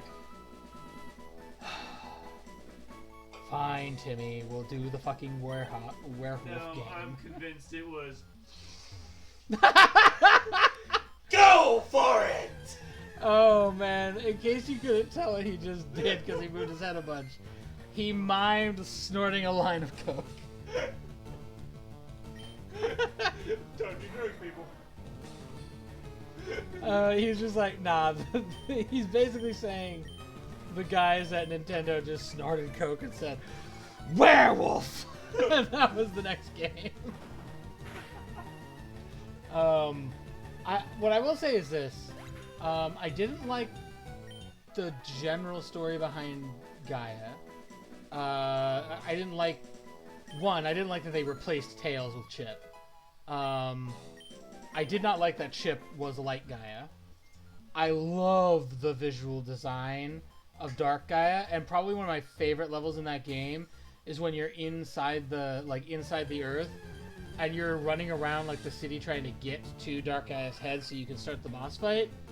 Like, Dark Gaia is this immense entity, and you feel his presence, and that level specifically was super well designed. And even though you had to run half of it as a fucking werehog. But it, like, I felt like I was standing beneath a titan and that I had to rush at all costs to get to the top of this thing so that I could end this world-destroying monster. It genuinely felt like that, and I liked that.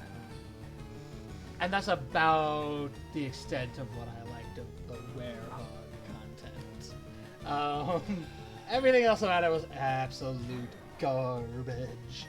Let's not get started on the fact that we are completionists. As a general rule. I did not complete that game. I did not give it the respect. I didn't believe it deserved the respect of a completion. Yeah. If we're playing a game, here's my problem. This is why I never finished it. If I'm playing a game, I feel obligated to complete everything. Yeah, I just wasn't gonna do that. I'm also not a super huge fan of Dr. Pickle or whatever his name was. The fucking dude Tails hangs out with the whole time because you have Chip and that means you don't need Tails anymore apparently. Yeah. Don't get me wrong, I don't mind adding... Oh, also I didn't like Chip's character that much because he was too unrelentingly positive. Don't get me wrong, I like positive people. But I do think there's a line you cross at which you stop being just positive, and now you are fucking annoying. And eventually there's another line you can cross that brings you back to positive, and then people just, like, respect you and like you because it's impossible for you to see the negative in the world, and not a lot of people can do that. But, there is that zone where it's just really irritating and annoying, and the fact he replaced Tails didn't help. So yeah, and also the fact that the whole game acts like he's hiding something from you. It was not really a surprise to me that he turned out to be like at the end. And I just realized I probably spoiled that entire game for everybody after I said I wouldn't do it. Oops. Fair enough, no one's gonna play it. Oh man, Sonic Generations was good because it was a walk through Nostalgia Town. The story itself was not super great. It wasn't super strong, but it didn't need to be because that wasn't the point of the game. The point was this was his birthday, his anniversary, if you will, and this game was an event where we walked through all the history of this character that we played together with for 10 plus years. Might have been, I think it was like 15 years maybe. And that was the point of the game, and for that purpose, they did an amazing job of it. There were a number of games. I'll note that for the Sonic Unleashed section, they did not, for a single moment, mention the Werehog levels. The only level you could play from that game was a Sonic level, a Sonic speedrun level. And there's very much a sense of like, thank you. They figured out they fucked up. they realized they done goofed. Yeah, they done goofed. What was the which one was the? I need more pictures of Werehog. No, you don't, Pocky. You really don't. Oh no, wait. Oh, my bad. He's talking about he's talking about Dr. Pickle. I need more pictures of Werehog. No, you really don't. Stop making me take them. That took me a second. It's been a minute since I played that game. Which one was Sonic Fanfic the game? Huh? Oh, Sonic Forces. That was Sonic self-insert fanfic the game. Here's the thing. Again, Sonic Forces did another one of these things where it's like, I fucking loved the visual design, especially the city levels. They were so cool looking. The game was ass though, so. Yeah. Well, I shouldn't say that. The gameplay wasn't entirely ass. They did make some innovations that were genuinely good. They seriously improved homing attack, for one thing. I'm mad because I'm the lore guy, and that game's story has so many goddamn plot holes. They just made 50 cal plot hole ammo, put it into a machine gun, and blasted that plot full of them. It's like, nothing that's happening should be happening right now. Just let's be honest. Why is Sonic still in prison? They said that he's being tortured, but like he seems chill.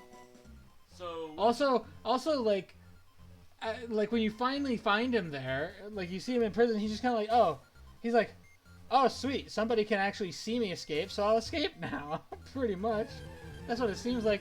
Like you get there and he's just like, oh, you know what? I'm just gonna like break my bonds and get out. Like I could have just done this at any time, and you guys are boring. So you're Superman apparently. So I mean, he is really the Superman of his world, but he only gets captured because he lets him. But my point I'm making is just that like, Or Dr. Eggman gets lucky. there have been a few times Dr. Eggman actually got him. He does have some weaknesses. For example, he can't swim. Also, Eggman has utilized Chaos Energy against him, or like for example, at the very beginning of Sonic Unleashed, the whole reason he gets turned into a werehog in the first place is because Eggman traps him in this like dark energy machine or whatever, and turns it on, which, while it's affecting him, it's kind of paralyzing him, and he can't figure out how to deal with it. And by the time he does, his body started to adapt and turned into the werehog. So, I mean,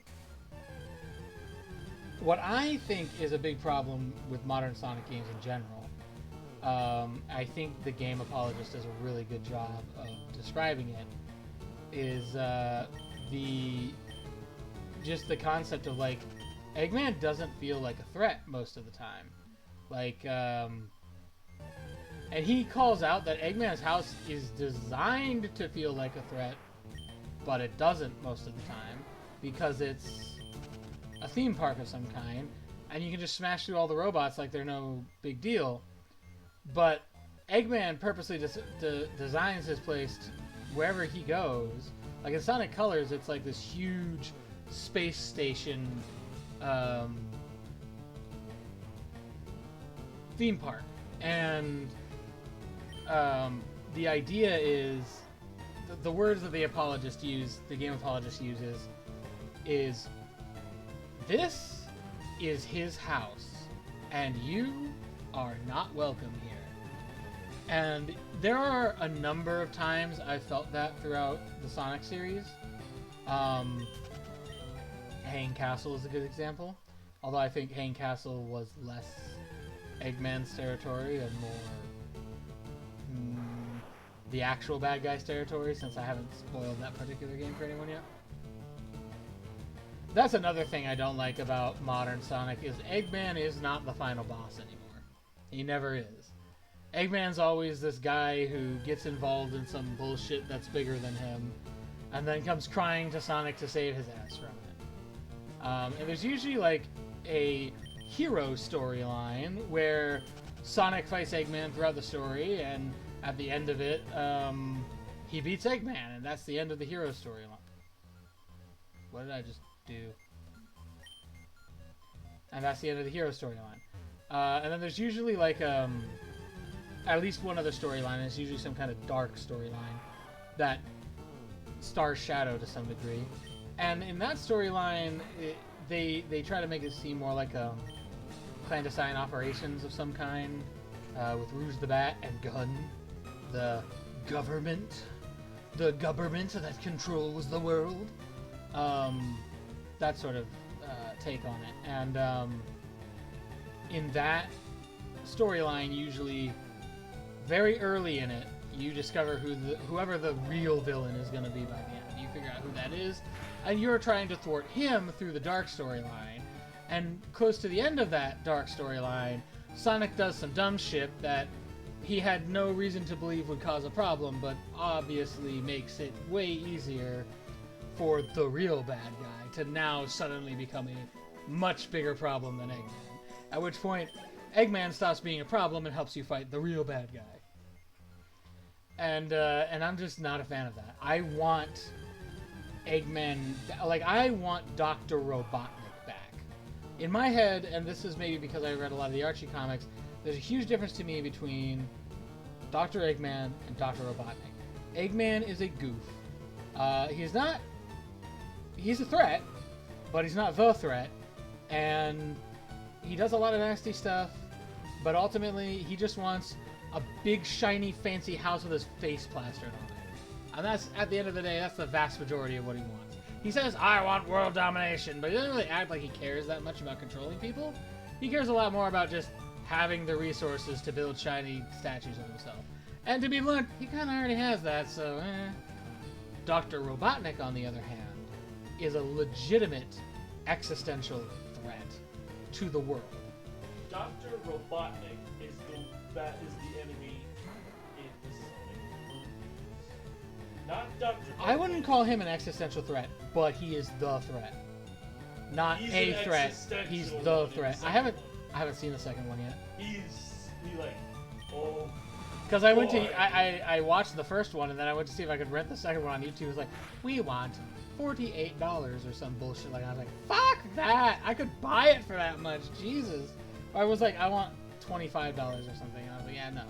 I'm gonna pay $25 to rent this for one day. Fuck off. I watched it on some sort of. I had a free trial to use the service. I was gonna say I was about to put my hand up and be like, he watched it on a site called Pirate Bay, which I don't think you would do that, but and I'm just joking. I want to make sure I'm very clear. That is a joke. He doesn't actually go to Pirate Bay and pirate people's movies. So. Yeah, like, I haven't seen that one yet. I'm aware that he fights Knuckles. Well, I'm aware that he finds Knuckles. And based on what I've seen, clips of the movies and stuff, it does seem to track with the games in that Eggman does trick Knuckles into fighting Sonic and Tails. I will say, of all the, like, clips I've seen, my favorite one, bar none, because it's so fucking badass, is Sonic going, "You'll never get my power," and then he attacks Knuckles, and Knuckles just stops him with one hand, like a goddamn anime protagonist, and goes, "Do I look like I need your power?" And then he just fucking slams his ass into the ground. I'm like, hell yes! That is what Knuckles is supposed to be! Not big dumb brute, just, I am beyond everyone in strength. I'm not, a scholar, but I'm not fucking stupid. Like original Goku, not Super Goku, because as in Dragon Ball Super Goku, who's just like, who's very much, what's the word? Influenced by Team 4 Stars Goku. Yeah.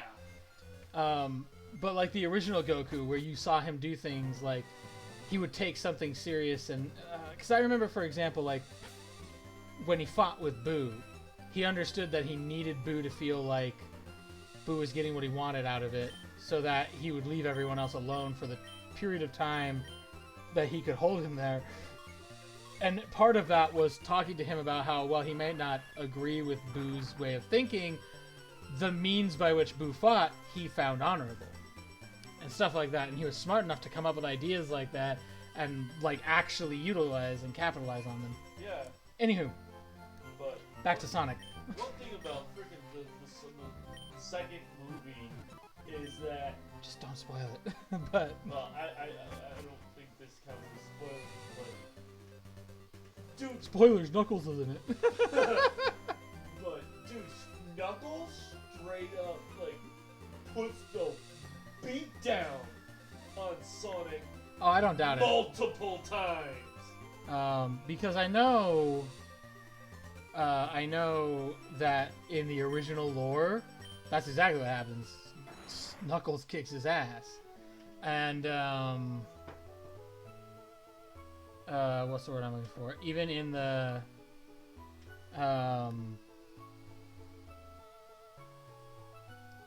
what's the word I'm looking for? Because in, like, the first game... I meant even in the Archie comics. I think in the Archie comics, he doesn't, like, kick the shit out of Sonic so much as they fight each other to a standstill where neither of them can do anymore.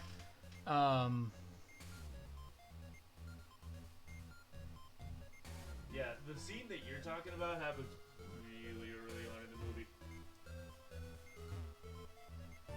Okay, how much is...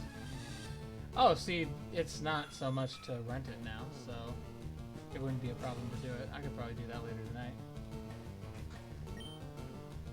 Dragon Beast! But yeah, I haven't seen that one yet. I love this.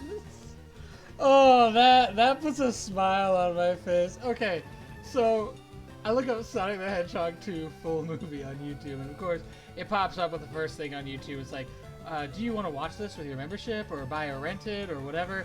And then right underneath it is a playlist of 59 like 1 minute long videos that pulled together, or a few minute long videos that pulled together is the whole movie.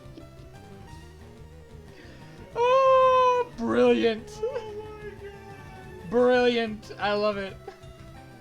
Nah, you don't need Pirate Bay. Just go watch it on YouTube for free. Oh, boy. Oh, boy.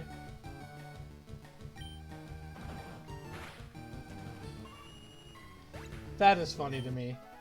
And the fact that YouTube hasn't run its own YouTube search to figure out someone's literally just pirated that shit and put it on their website is crazy to me. Damn. Anyway, yeah, no, I haven't seen that one, but I know, I think of, like, the Archie comics, and, like, how Eggman is there, and I also think of Sonic Prime and the Chaos Council. Because while they're kind of, like, how do I put this? In general, there's a sense that the Chaos Council is kind of meh, as far as, like, are they really a threat or whatever? But it's not that they each individually are specifically a threat, because, like, for example, the old dude is just not a threat.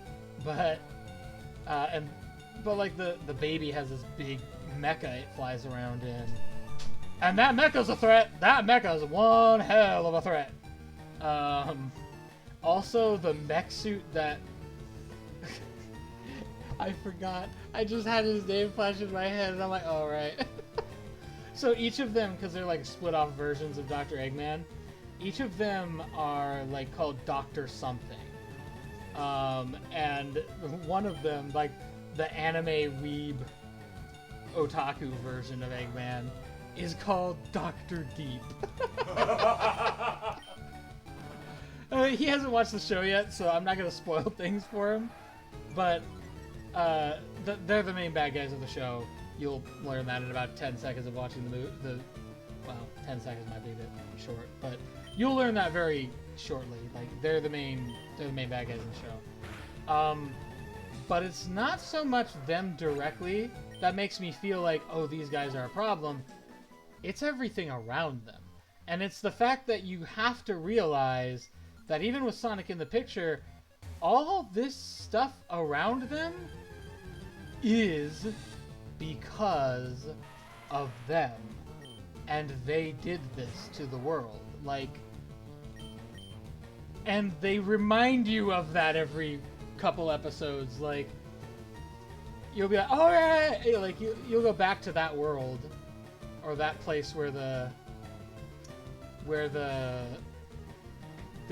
Chaos Council is, and you're like, oh right, these dopey idiots, and then something will happen, you're like, oh right, these guys who completely subjugated an entire planet and deserved it. Kind of like Team Rocket, where you introduced to them by Jesse and James. Right, and you're like, wow, these dipshits. and then you get to St. Anne, and you're like, oh. Yeah! Oh. These guys are a fucking mafia. And then you get to Giovanni, and you're like, I understand why. It's like, oh. Like, that's kind of the reaction you get out of the Chaos Council too, because like your initial introduction to them is kind of like, okay, what the fuck are these nerds? And then you're like, oh.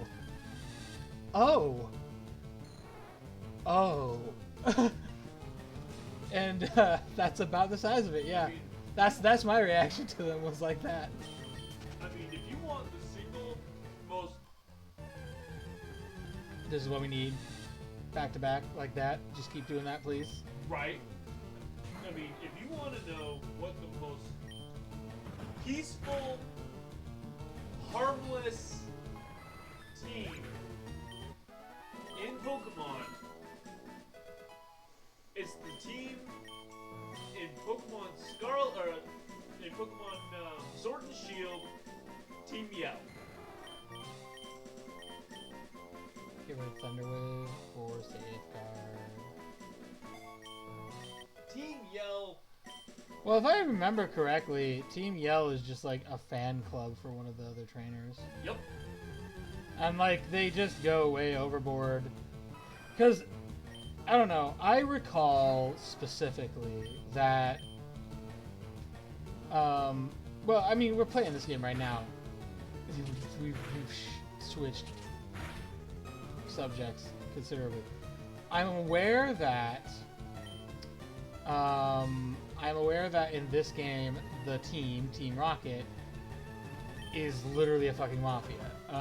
I'm aware that in one of the games, I'm aware that in Ruby and Sapphire, you have Team Magma and Team Aqua, which are literal fucking terrorist groups.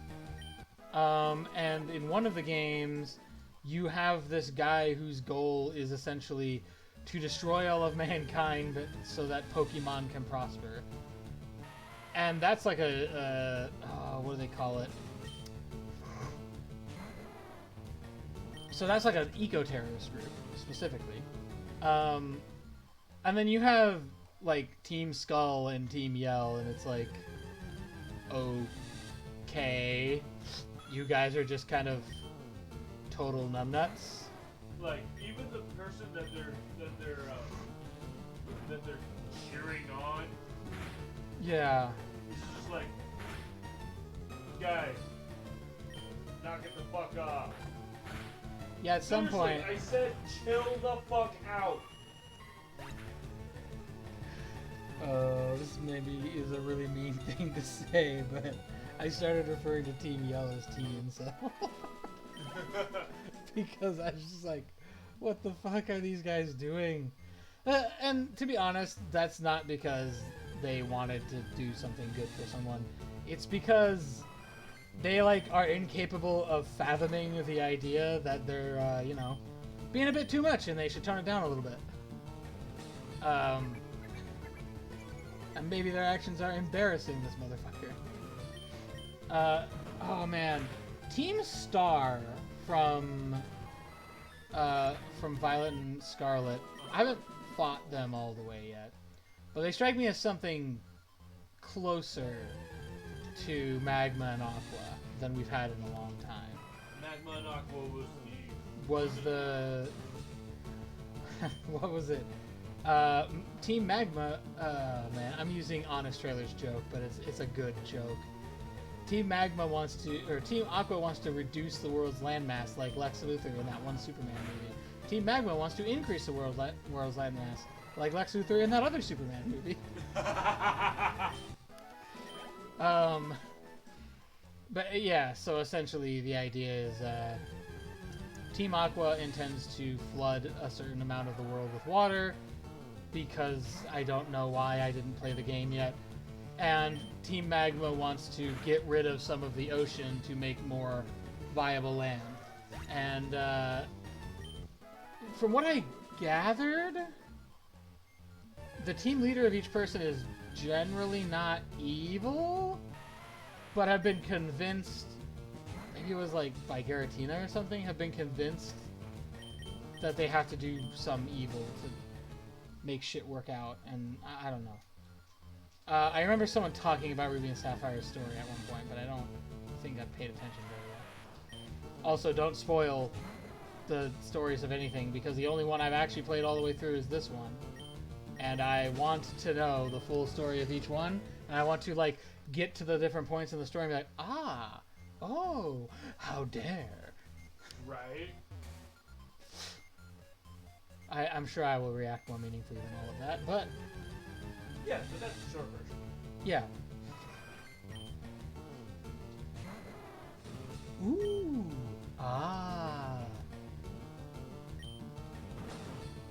But yeah, like, I want to go into them blind, not really knowing what the story is.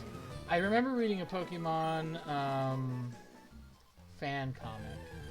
It was something like Dating a Team Magma Grunt or something, and the story was about how, like, essentially what happened to Team Magma after the events of the game, and how, like, a lot of the people who were on that team are still, like, especially if they're like, okay, we're not fighting that fight. Especially if they're still, like, wearing the outfit, they're kind of just assumed to be ego-terroristic assholes. But I think the team leaders bore most in that story. They bore most of the responsibilities of what happened and what they did, and they and the reason they did that is because the leaders were basically like, we realize we fucked up. Please only punish us. Most of these people were just kids that thought they were doing something good for the world, and they shouldn't be punished just because we manipulated them into doing something evil, essentially. But, like, I remember the main character was, of course, the one dating the Grunt, and the Grunt is actually, like, a young lady. The main character is a dude, and his parents are not very supportive of that relationship because they were very much against Team Magma and Aqua and their actions, which I have to say, based on what I know of what they're trying to do, fair. Yeah, definitely fair. I could definitely see why, but it was a lot about the character development of just like, how do you deal with the world when the thing you thought was your purpose is no more, and that's kind of the main crux of the story, and so I thought it was a very good one. But a lot of the stuff they make reference to, I don't know, because I didn't play the game. I don't know the story. So we'll get there when we get there. The next one will be Gold. I feel like Team Star could have been much, much worse. This does not fill me with confidence. I'm gonna guess a Team Star, because my introduction to Team Star is that the two guys you meet initially for it are kind of doofuses. But that was also one of the ways that you can... But that was also one of the ways you could get introduced to Rocket back in the olden days when you had the original versions of these games. Is you could run into Jesse and James first, and if you run into Jesse and James first, you'd be inclined to believe that they're all a bunch of doofuses.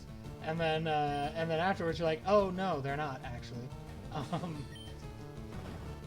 Oh fuck, did I kill you? No, I didn't. You're gonna self-destruct now. Yep. No, magnitude. Like, Yep. They have the capacity to be on the level of not just using Team Rocket. You're done. No, I'm not. But hey, Dragon D's, you really be Dragon D's because you keep missing. I need you to stop missing. Dragon D's, stop Dragon D's. You need to lift them up off the ground. Yeah, a little bit. Stop dragging that tail, boy. Anyway,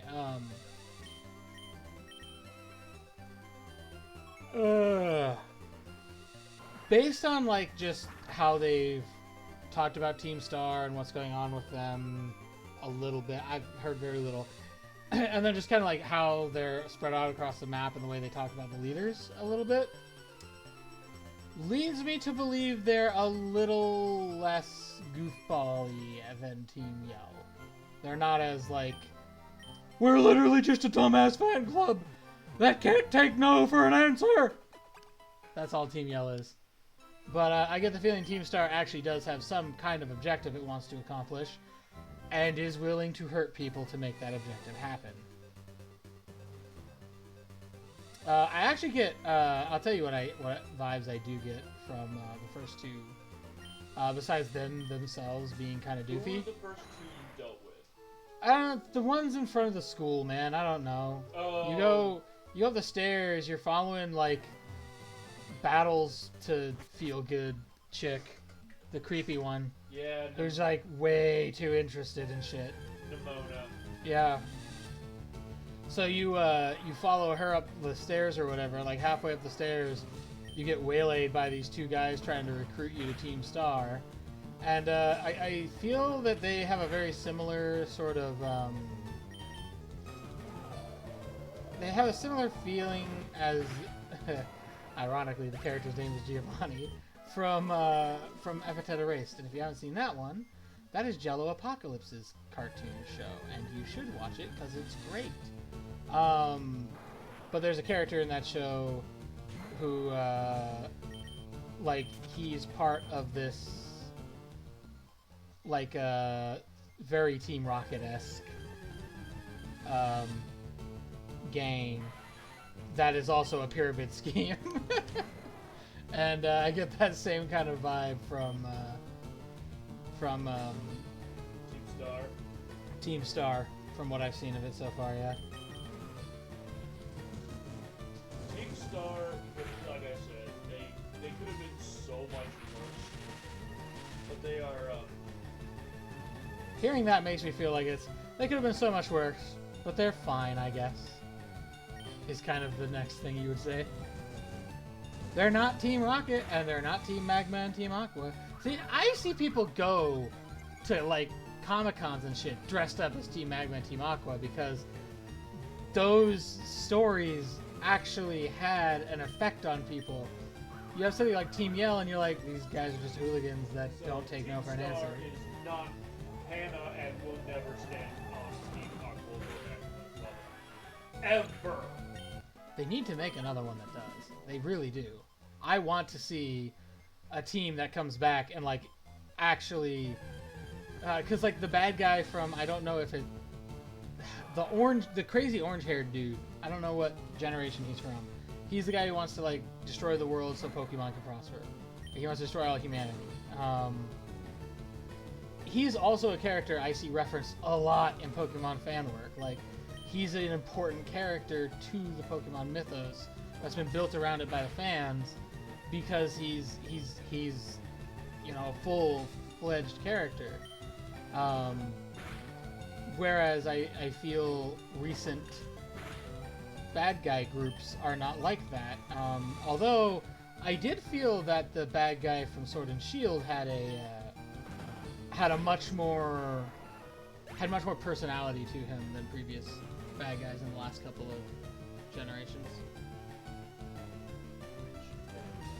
The one that wanted to use the super duper Pokemon to like. The one that was literally an oil tycoon, but for Pokemon. In my head, I'm thinking of describing it like, this is literally just an oil baron. This is exactly what an oil baron does. Yeah.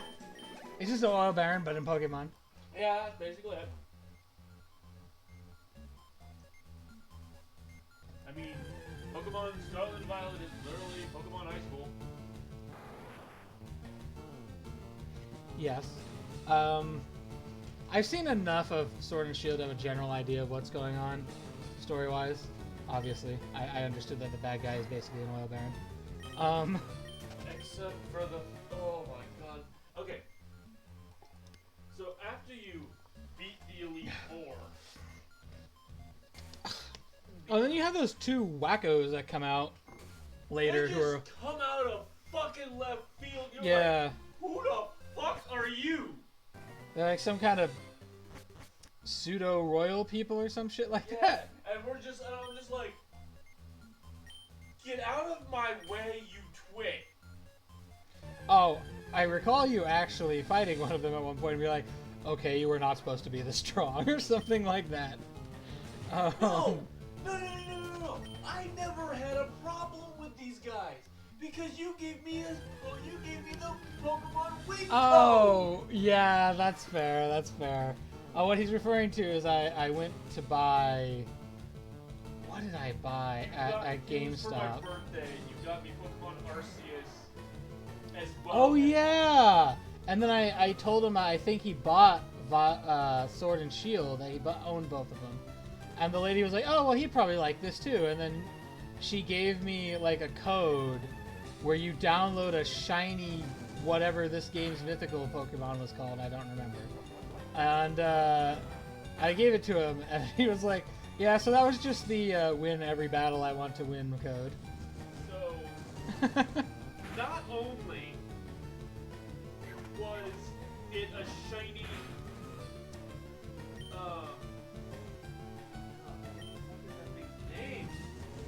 Dude, I don't effing remember. That's why I was like, that game's mythical Pokemon. I don't fucking know. It was the thing that exuded all that freaking...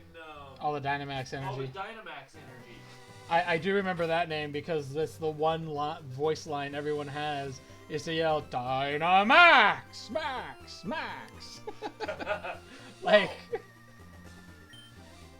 Not only was it shiny, but it was also level 100. See, they didn't tell me that part. I kind of assumed it'd, like, spawn in at level 10 or something and you had to level it up like everything else.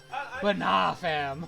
So, I'm like, I'm fighting with this guy, like, just, and he's just one-shotting freaking, basically everything.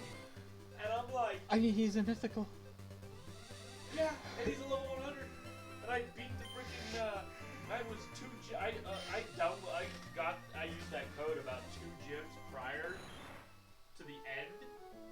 Oh yeah, he couldn't play with him originally because he had to go get more gym badges. I straight up used them.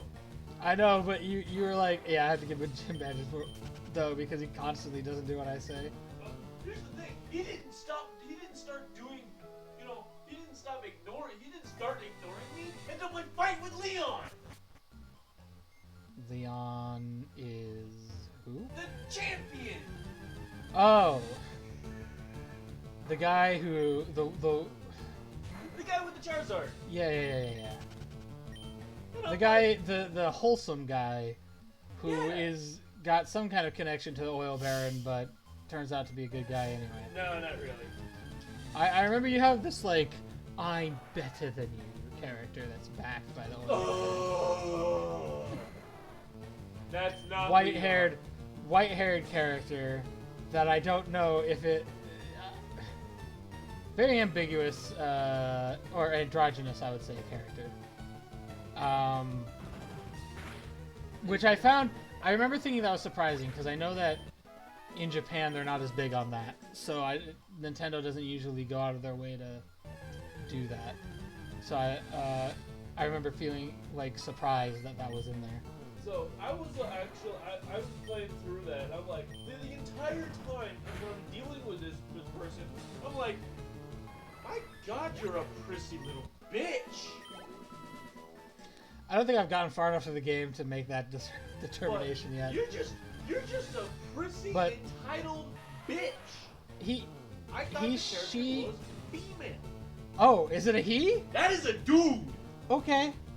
Like I said, they're very androgynous, and I wasn't sure if they identified as anything specific, so I didn't want to necessarily say. I kept saying he, and I apologize. That was not an accident.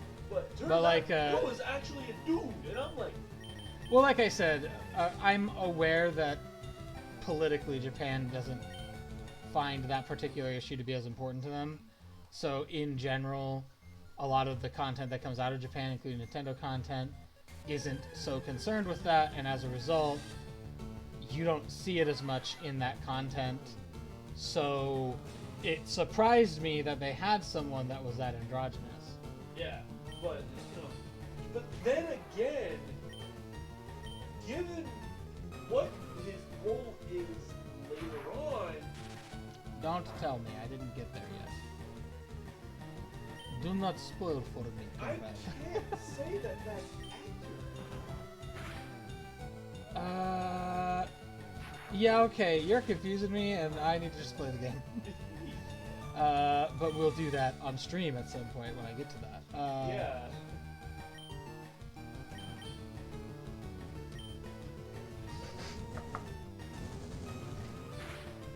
But yeah, I definitely feel like the teams in games more recently have been... the bad guys in games more recently have seemed less... problematic. Like, they don't have... I won't say they don't have a presence, but they don't have gravitas, like the bad guys from the original games did. Like, Team Magma has gravitas. The bad guy who's manipulating things behind the scene had gravitas. Like, Team Magma. I'll be honest, I don't even remember what team you're fighting in, or what group you're fighting in Gold and Silver, because I haven't barely touched those games. But Team Galaxy. See, Team Galaxy is an interesting one. I haven't got to the end of the game, so if they flip and become evil, you cannot tell me. Okay, you haven't got there either. So. Alright, cool. So I remember playing Arceus, and I was like, wait, you get to play as a member of the team for that game, which, like, that blew my mind, because I was like, we've never done that! We've always just been the 10-year-old kid. That's the big thing that I like about Arceus, is it flips the script. So now you're seeing, like, you have these two clans, the Diamond Clan and the Pearl Clan, in the area, and they don't get along super well. And I'm not super certain why Galaxy is even there. I'm even less certain why their team name is Galaxy, because the insinuation is that we've gone very far back in time, and why would you know what a galaxy is? Although I have no idea how far back in the real world history we understood what a galaxy was. So I don't know if I can actually say that accurately. But based on what I'm seeing around me technology-wise, I'm going, I don't think these people can observe what they need to be able to observe to understand what a galaxy is. Okay. Although, to be fair, the warp thing in the sky does look like a galaxy. Also, I don't know the etymology of the word galaxy. Maybe it existed before what we call a galaxy is what people call galaxies. I don't know.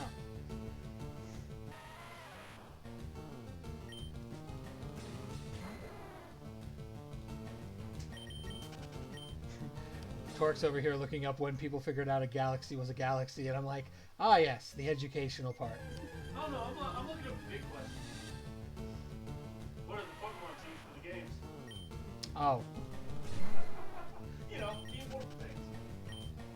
Yo, you mind grabbing me one of my Guinness from the fridge? Yo.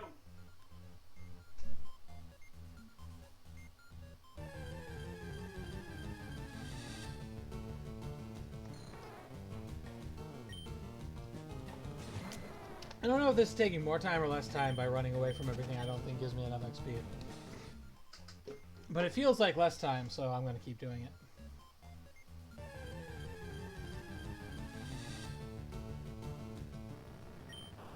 But yeah, like for example, I've never touched Pokemon Black and White. I've never touched Pokemon X and Y, like at all. I have no idea what happens in those games.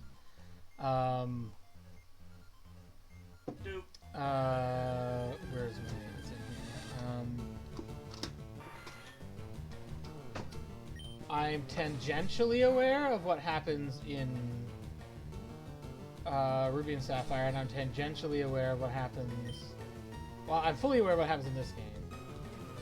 I have some degree of awareness as to what's happening in Sword and Shield. I have some degree of awareness as to what's happening in Scarlet and Violet.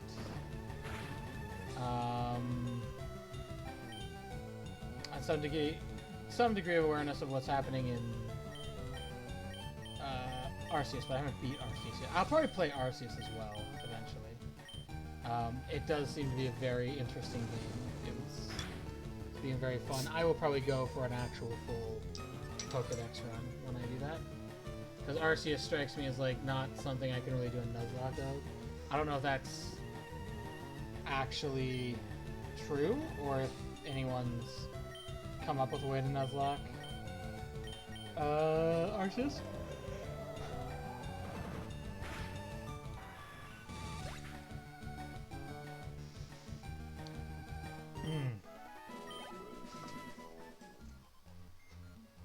I also think Scarlet and Violet might not be nuzlockable. I'm not sure. I would have to find out if there's a way to do it. Again, like, once we stop being in the realm of computer-available emulator games, I'll probably stop doing the randomized versions of nuzlocks and start doing regular ones. At some point, I might try to do full Pokédex runs of all the games. I don't know. I feel like that might be a place to go with that. Full Pokédex runs. I have to look at the validity or the viability of Sword and Shield, because Sword and Shield does have traditional routes like you find in this game. But it also has like a big open zone area, and that area is like broken up into a bunch of zones inside of it. So I kind of have to see what's the community consensus on how you're supposed to nuzlock that particular one. Does that big zone count as one, or does it count as several different zones? Please stop using revenge. Never do that to me again. Okay. So, I know this is rough. He used Harden perfect. I'm faster than him, so no, we're not changing the chance of fucking slime. This is because it misses way too often. So Team Rocket is in Kanto and Johto. Oh, so the second game also has Team Rocket. Yes. I take it they're not led by Giovanni, though. Yes, they are. Interesting. So the second game really is just a clone of the first one in a lot of ways. Basically. Then you got Team Aqua and Team Magma in the Hoenn region. Yep. The Aqua, of course, they're trying to capture Kyogre. Mm-hmm. Team Magma's trying to get Groudon. And then Team Galactic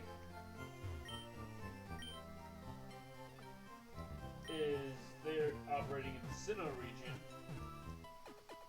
Is Team Galactic the one with the dude who wants to destroy the world?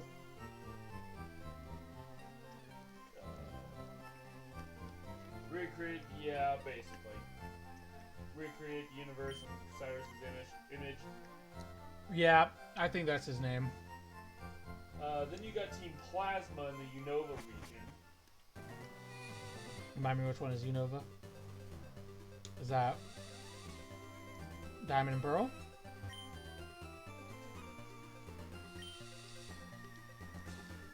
Or Diamond and Pearl Sinnoh? Oh, Diamond and Pearl are Sinnoh. Oh yeah, they would have to be, because then, So, Unova is black and white, black 2, white 2.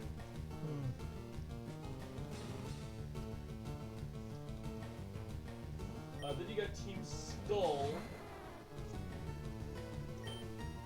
from Hawaii. Yeah, I was gonna say, like, I know where Team Skull's from because I remember Sun and Moon coming out, and I remember a lot of people talking about how Team Skull was like just an absolute joke. I'm sorry, they did what to Team Rocket? They made Team Rocket gay. Hmm? Team Rainbow Rocket. I'm sorry. And it's still led by Giovanni.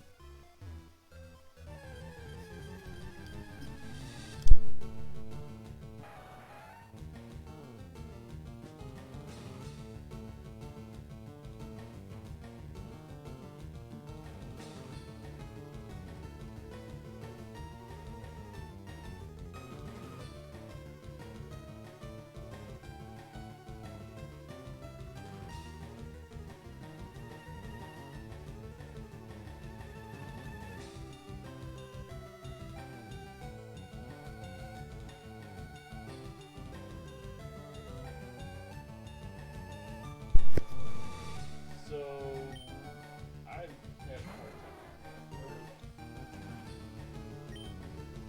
Well, so is Team Galaxy just like a precursor to Team Galactic? Is that how that works? I think so, yeah. Because you said that was in Sinnoh, right? Yeah. Was Team Galactic? Yeah. So that would make sense. So Team Galaxy became Team Galactic, I think. That would make sense. That's interesting. I'm wondering what the ideals of Team Galaxy are then.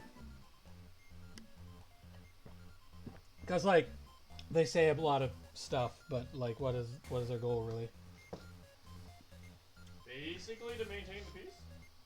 Well, that does appear to be the case.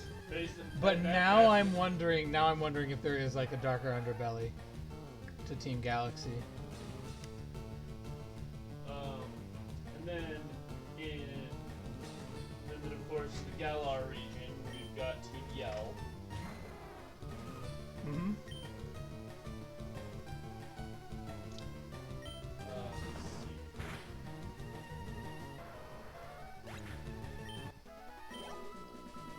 Yeah, Team Yell is a joke. Yeah, and those are the only real mainline main series. The only teams. Huh. No wonder Rocket is the one people talk about the most, because it's in at least 3 different generations of games.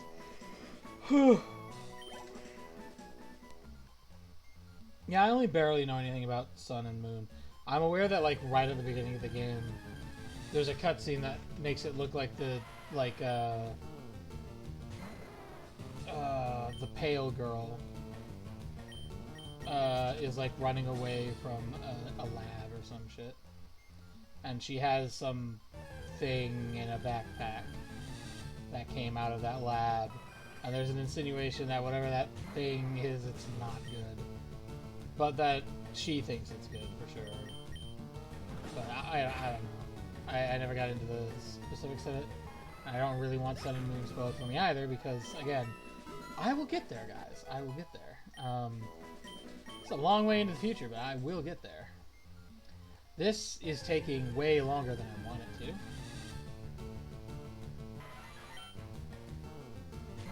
And part of that is probably because I am not... I'm not fighting things that are as high a level as I probably could be fighting. I just go to Victory Road after I've done leveling up Dragon D's. Because I think Jimmy is level 45 and Vulpix is like level 44, so they should be high enough level to handle level 45 critters. Yeah, I mean if you gotta run, you gotta fucking run. Huh? Like if you run into a Pokemon that is... Oh, that's what you meant. Yeah. If you gotta run, you gotta fucking run. If I run into a Pokemon that's too strong, yeah, I'll just leave. Yo, I found You sure did. you guys. Hot damn. I need me some of those. I'll show up all opulent to, To D&D. yeah, to Beast's D&D campaign. Show up all opulent and stuff. But he's just gonna be like, oh, he brought the fancy dice.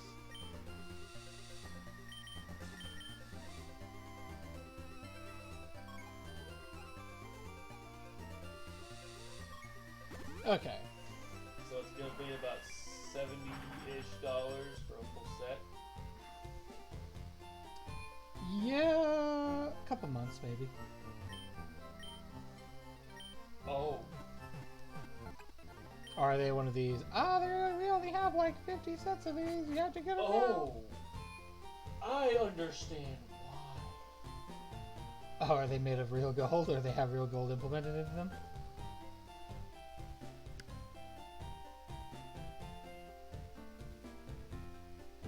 Yep. So that. Blackbeard's first wish was gold. Blackbeard's second wish is something.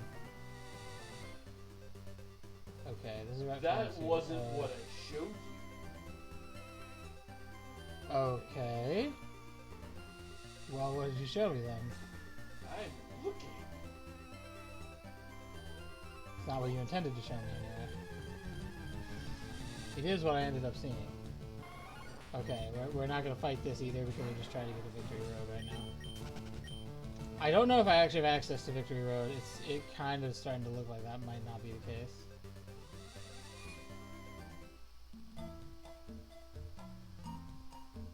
Oh, that is the Boulder Badge. Go right ahead.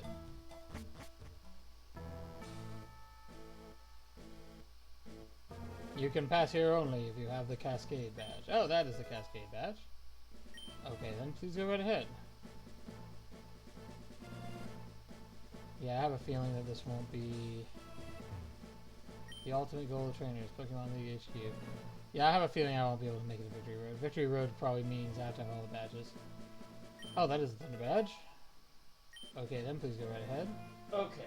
Alright, here we go. The Iron Flames.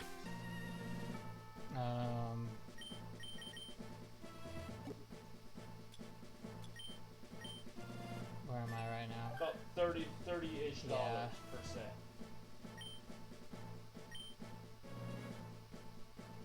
Can only hear if you have the Rainbow Badge. I have the Rainbow Badge, yep. Yeah, so. Oh, and I need to surf. Oh, hold up. Can I run into enemies in the water here? There's a question. Yep. Yep. What leveling are they? I love how Electabuzz is in the water. Level 22? Meh. I was hoping for better. Get out of here.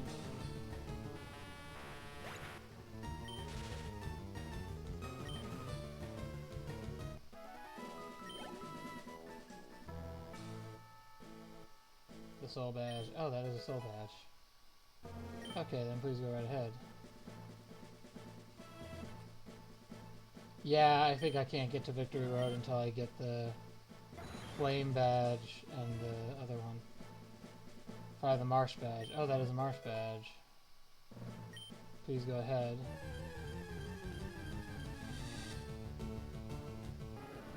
Croconaw. This is not a Croconaw, but for whatever reason I felt like saying that.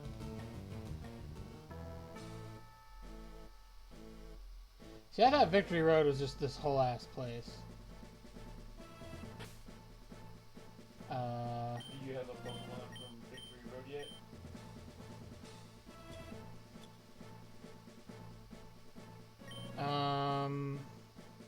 No. But also I think this is all considered part of... You know what? This is considered the Indigo Plateau, isn't it? No, this is all considered Route 23. Oh, I'm an idiot. That first Electabuzz, I could have caught him, but nope, I missed out.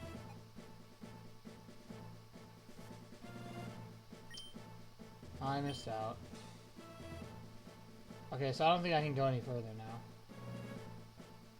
You have the volcano badge. You don't have the volcano badge yet. You have to get it. Okay. How is the grass here? Level 40. There we go, boy. I should have paid more attention to that shit. I feel very dumb because I didn't get a new Pokemon. Dragon Deez is paralyzed. He can't move. Shed his skin to get rid of the paralysis problem.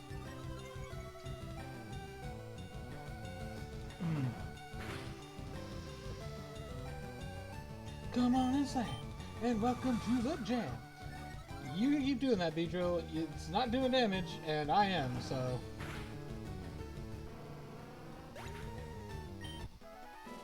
Dragon Deez! That's 908. Yep, I'll take that shit. Hell yeah. Burm, burm, burm, burm. Wild Blastoise appeared. Level 34. Hell yeah, let's do it. The only downside is I have to do this whole, like, run up here in order to, yeah. Like, there's not like a close by healing option. It's not like the other one I was just at. Yeah, no, I got a bit of a walk to get back here once I have to go heal. The highest Pokemon authority, Pokemon HQ.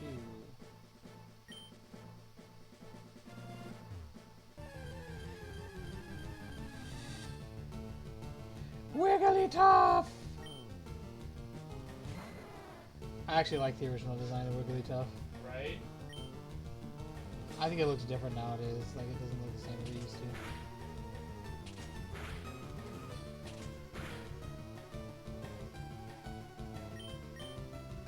Kachung. Yay! I do not like when they sing. Go down. No! Hopefully, Shed Skin can cure my sleep problem.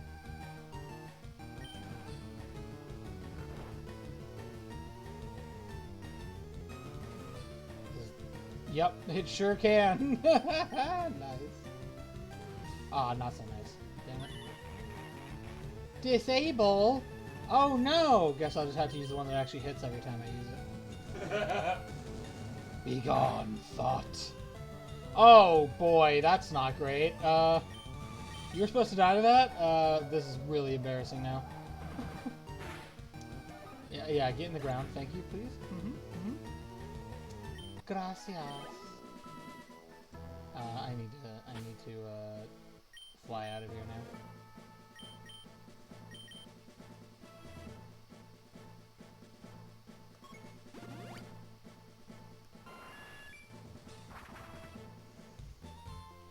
Also, in the original game, the animation didn't look like that. Whatever Pokemon you were using to fly, you just had like a sprite of it, like, picking you up and moving around with you. So it looked like a fucking Pidgey just had the fucking strength of God to pick a person up and Dude, right? fly around. I used to remember I would keep like a leveled Pidgey just for that animation. I also remember, was it Smosh? Somebody, I think it was Smosh, did some like live action things where they were complaining about stuff in Pokemon that doesn't make sense, such as the fact you can't just get around a tiny bush. Or the fact that it's like, I'm going to use Fly, like an opponent said something like, I'm going to use Fly to get away from you, and he's like, okay, cool, I have a dragon. And then the dragon's like, yeah, I can't use Fly. You have wings! Because in the original game, yeah, Charizard couldn't fly. And everyone bitched about it. I mean, for good reason. How do you give a Pokemon wings and say he can't fly? That is a dick move. a massive oversight is what it is. Hello, level 21 Charmeleon. Have a good day. Goodbye.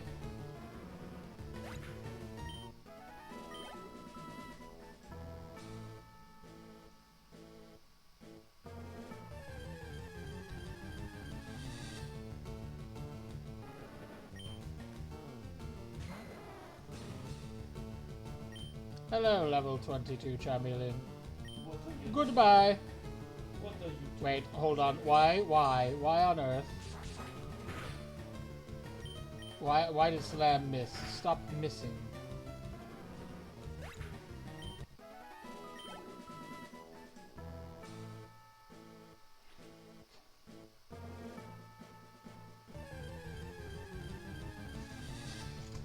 Hey, Ooh, Primate! Primate! Go Dragon D's! Dragon Rage. I'm gonna try Slam first to see what it does. Much better than Dragon Rage. Oh, he used something I don't like, but I forget what it's called. Yeah, Rage.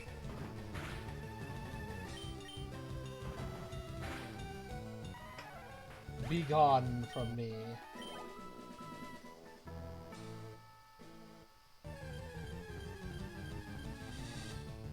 Parasect. Nice. Got a lot of Pokemon I haven't seen yet. Out in the wild, anyway.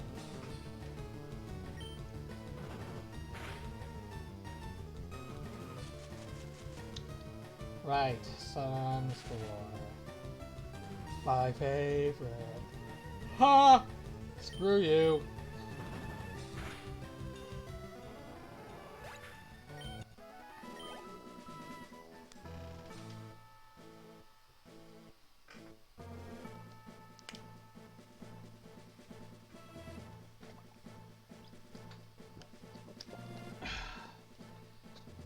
I'm looking at Pocky's last message about needing more pictures of the werehog, and I'm just imagining it in J. Jonah Jameson's voice.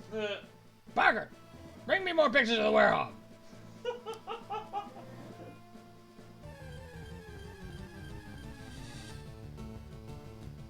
Jolteon! I remember what you have. You have fuck all is what you have.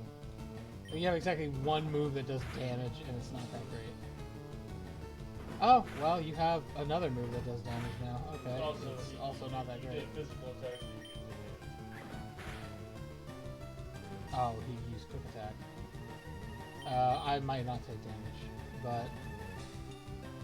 Bruh. Dragonair, I need you to actually hit things when I tell you to hit them. Like, Slam misses more than it hits, and I don't know why, because I didn't have this problem before.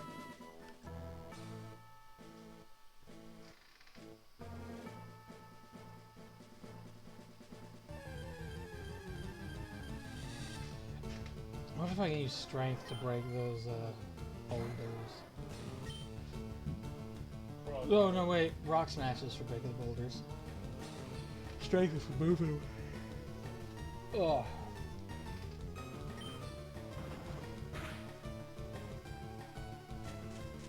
Spore.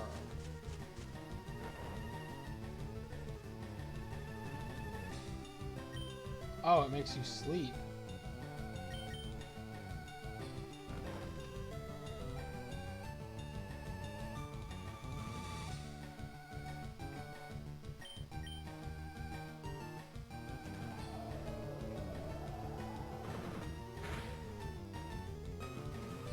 Parasect flinched. Yes. Perfect. Let's go, baby.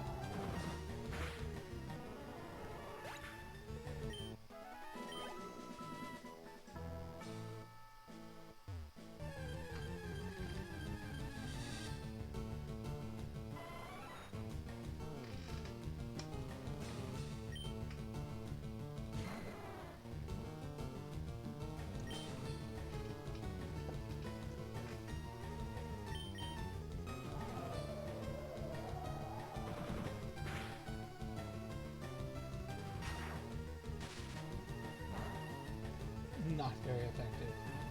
Because I am dragon type, boy.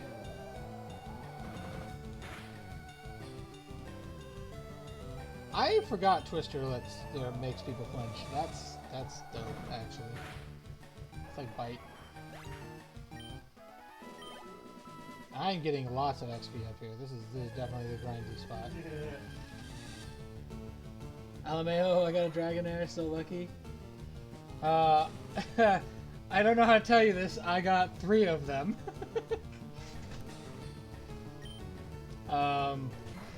I think I have a dragon. I think you actually have a Dragonite. I have a Dragonite, but he's only like level 10. And like two Dragonairs, I think. Is it 2 Dragonairs or is it a Dragonair and a Dratini? I don't know. But I have a potential to have 3 Dragonites. So I lose this guy, I'm just gonna grab another one of my Dragonites and level them up. But yeah, I have played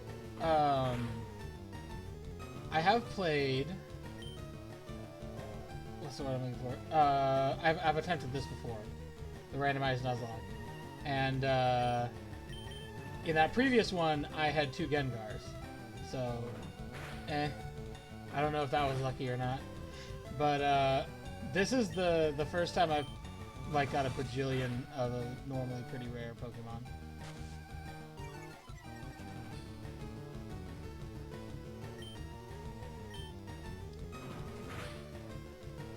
I lost a bunch of Pokemon though.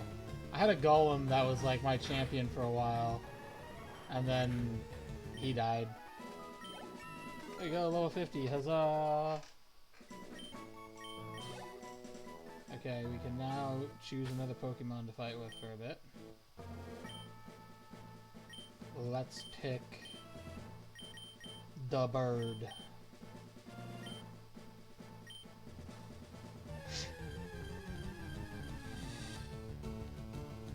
Dugong!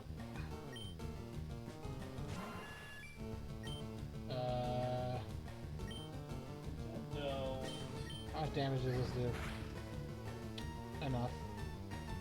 How much damage does Aurora Beam do actually? Hold up. That's gonna hurt.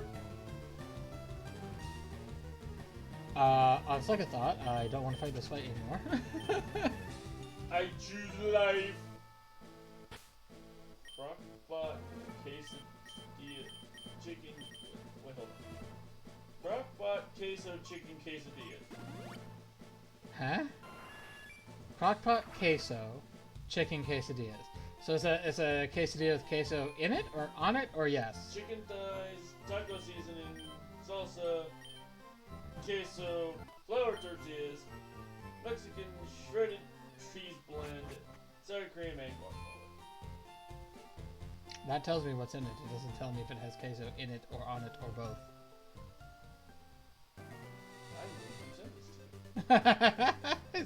I'm not researching this. That's what that means. It will require less explaining and less confusion on your end. Ooh, Farfetch'd. What? I had a Farfetch'd before too, but he also Yeah, died. but the game said no. Oh, the next time I go back to the thing, I should showcase the ones that I've lost so far.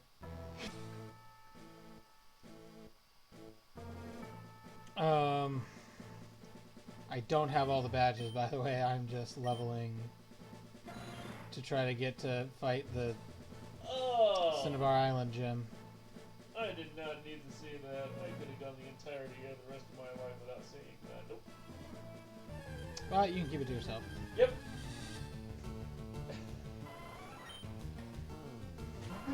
Now this one I know is weak to fly type moves, so... Oh, maybe it's not. It's, I don't like that. That means that that's going to be very strong versus me. I thought that I was stronger than this, but no. So that's at least 2 Pokemon that can spawn here that will be doing double damage to me. That's going to be rough. Still need to level up the bird, though. Okay, this should be more tolerable.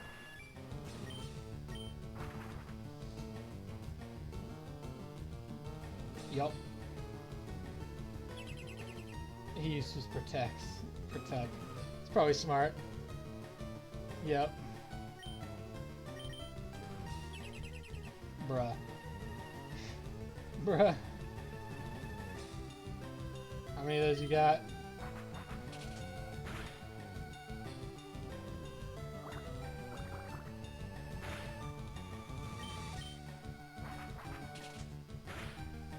Yay.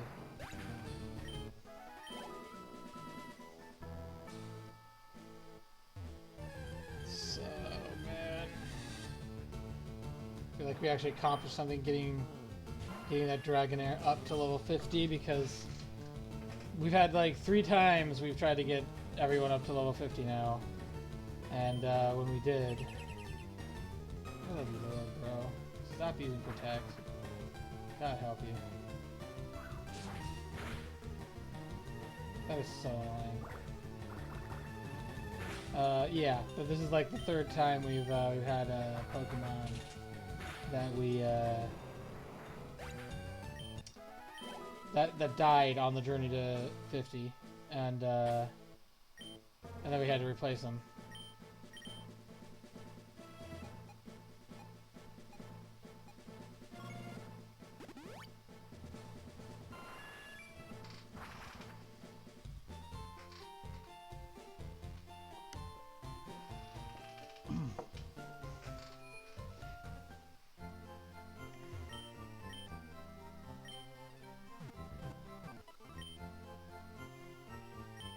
No, I don't want to talk to you again. Go away. I just accidentally hit the button too many times. Ugh. It's not super fun having to walk all this way back.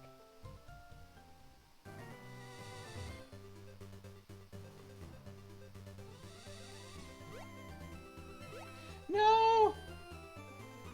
God damn it! What? What did I miss? I accidentally jumped over one of the impassable zones.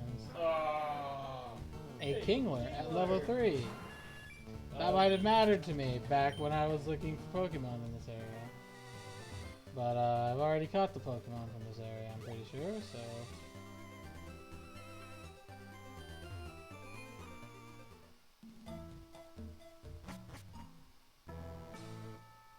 Why does it have like the cave music in the opening zone of that?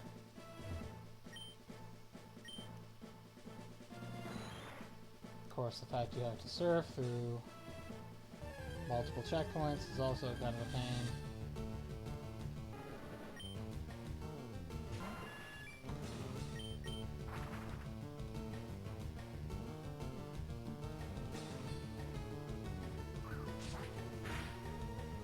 Bye-bye!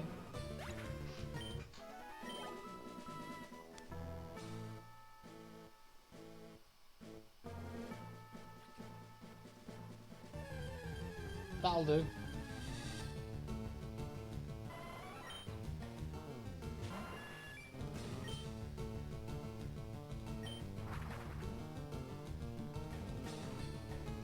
Yep, double kick miss, baby!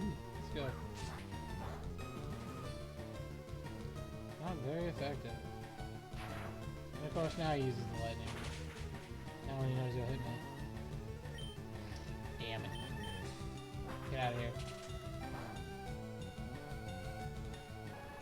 Not very effective, but it did damage. Plenty of it. 900 XP. Oh, I'm loving seeing that at the end of every fight. It's always good to see The fruits of mine labor. Yep. Yeah, stand there and use F and protect like a douche. Get out of here. Rapid spin? What the hell is that?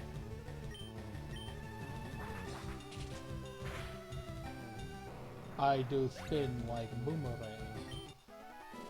Oh, that's over 1,000 for that one. Nice.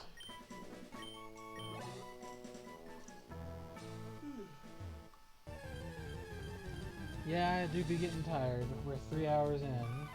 It's almost 9 o'clock. Which is normally when I would stop this, but I got started late, so I feel like I should probably go with it. Oh, hell yes. Get out of here. Give me your XP. Let me suck you dry of the only thing that matters. Levels. Venomoth! Oh no. I can't let you do anything to me. That Oh, Gust wouldn't have been a problem. Wait, it still hits me when I'm in the air when he uses Gust. Because it's a fly-type move. Ooh, I didn't know that mechanic. I do now.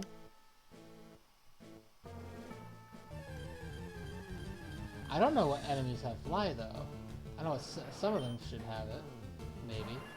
Actually, I don't know if any enemies have it because it's an HM. I don't know if anybody has HMs as like a move in their arsenal if they're just like, you know, an NPC.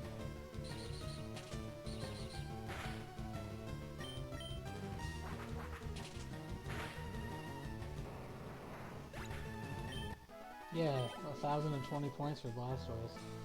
Damn, bro, I want to fight the Blastoise more often.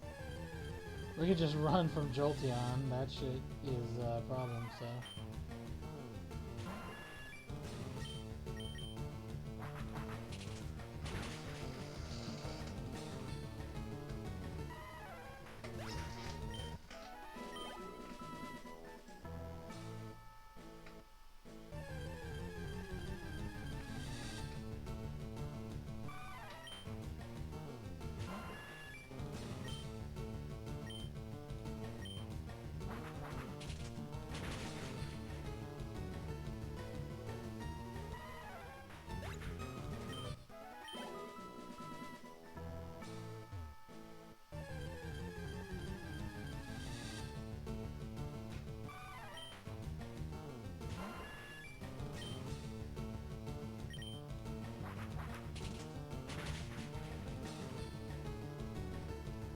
Man, I have run out of things to talk about for a moment. That would be... We talked about Sonic, we talked a little bit about Pokemon and Pokemon teams. There's not a lot of them, so there's apparently Rocket shows up in a number of places. Which I find interesting. At least 3 different generations are Team Rocket or some variation. Charizard, Zapdos, Aerodactyl, Pidgeot. They all can have fly, or they're capable of learning fly. Is that what that list is? Because what I'm looking for is which ones might spawn with it in a while. What Pokemon can use fly? In Fire Red, I know that Dudebro can. Hold on. By Dudebro, I mean... Can't escape, of course I can't. Of course, if I'm faced against a guy who can do double damage to me, why would I be able to run away? Right? Alright, we'll just swap you out to someone who can kick your ass, please.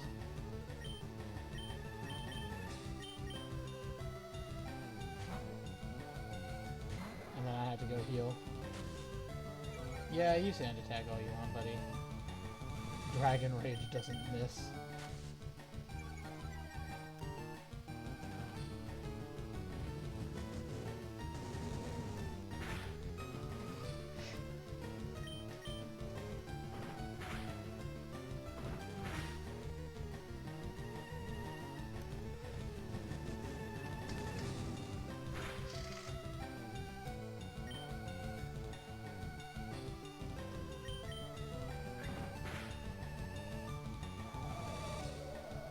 Bye-bye.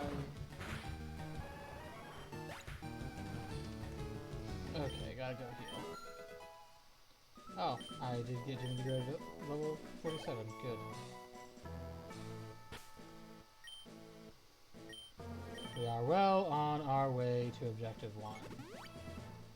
Objective 1 is full team of level 50 Pokemon. Objective 2 is full team of level 60 Pokemon. And then Objective 3 is Cinnabar Island Gym.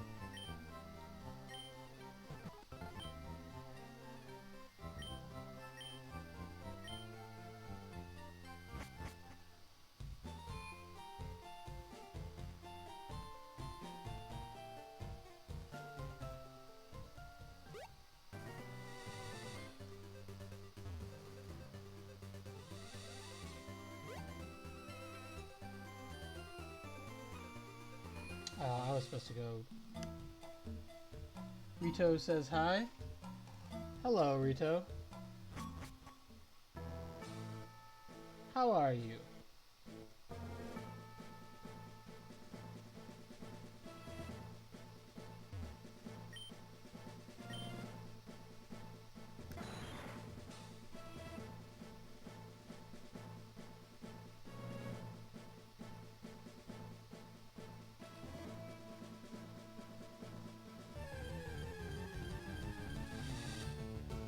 Also, I'm not sure I know who Rito is, or who Rito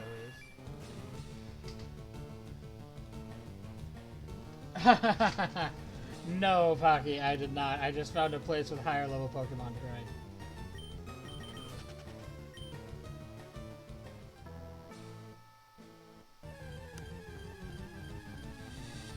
No, you haven't been gone that long. I've still got to get my Pokemons to level 50. Minimum before I attempt the Cinnabar gym, which is not Giovanni yet. But I think I'm going to try to get them to 60 before I attempt the Cinnabar gym. I did a little bit of research to figure out what the best farming area was, and this was the most doable of the two. Alright. Swagger, get the hell out of here. Yeah, but that goes. Yeah. I'm confused as. Here's the problem: is now that I'm confused, I might jump, fly up high, but now I'll be confused again. You got moves like Swagger, yeah. My attack missed. Oh, get out! Come off it! Come off it!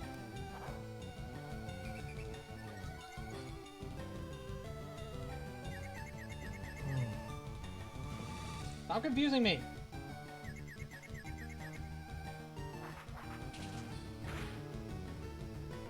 Damn straight, get out of here with that. Yeah, right? Snap out of confusion just for it to miss. What is this garbage? What is this garbage? Get out of here, wing attack, get him out of here. Get him out of here, I'm 7 levels your senior, bitch.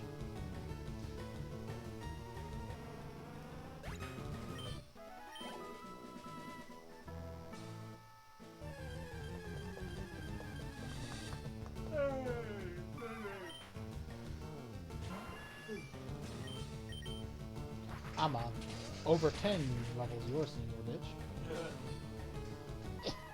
I really want to lean back and relax in this chair right now, but there is, I do not have orangutan arms with which to reach my computer.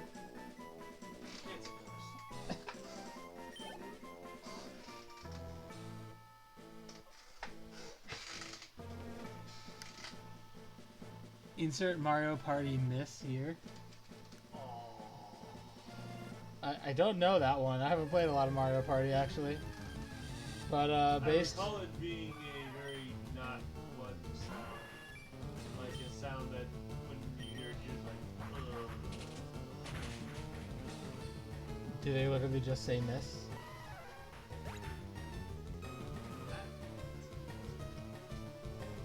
Torque just went and rearranged my whole desk for me.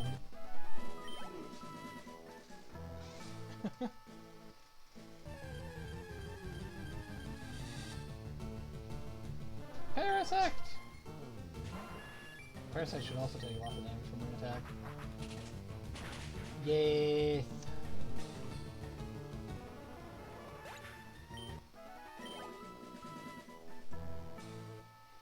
Man, was it on stream we were talking about old days of YouTube and like the stuff that was up there?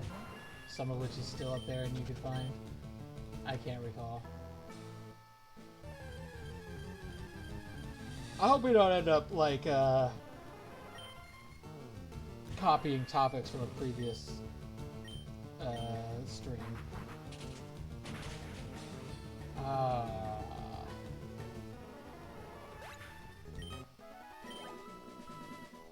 Come on. Come on.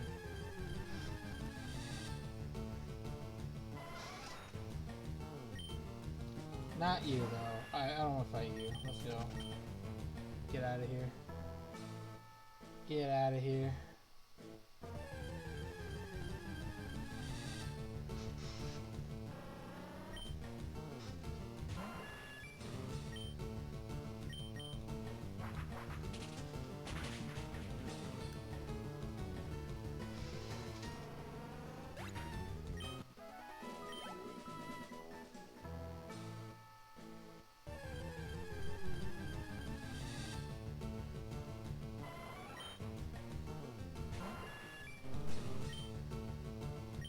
Ow.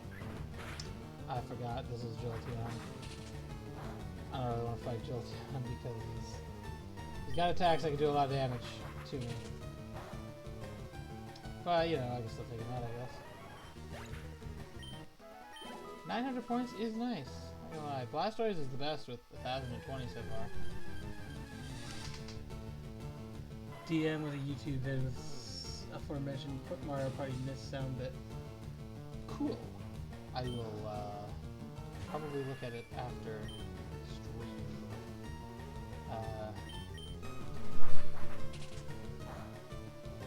Because I have to change my, what do they call it, my window. I suppose I could. Do I have, what's it called up? Someone? Maybe? Discord? Yeah. Level 48, baby! And now we're just flying through. Also, he's a flying type.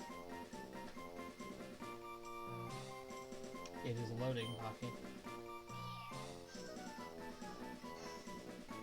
I see.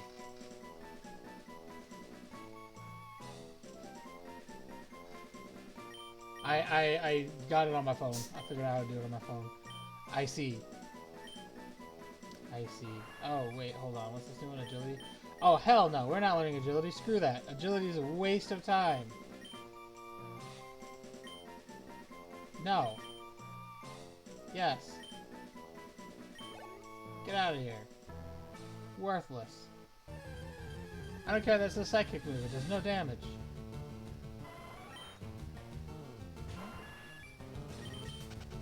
Get out of here.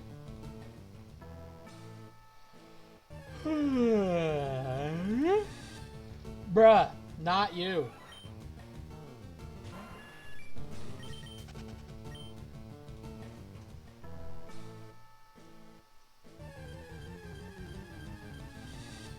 There we go.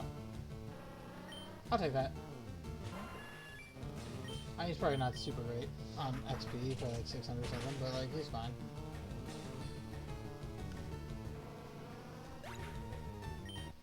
Oh, 900! That's good. I'll take 900. Yeah. 900 for a Beedrill? Yeah, I'll take that shit. Hey, look, Blastoise. That's the 1021 that I really like. I will always take that option. Hello, Blastoise. Fancy meeting you here. Now, if you could just keel over so I can get my delicious XP, thank you. That goddamn vampire. Just suck up my XP. What the fuck is that? What? Jim? Little Jim Jr.? What are you doing here? Get the hell out of here. Go home. Get some, you know, I was gonna say get some chicken, but now that I think about it, that sounds like maybe not a great idea to say. Get some Caterpie. To a bird.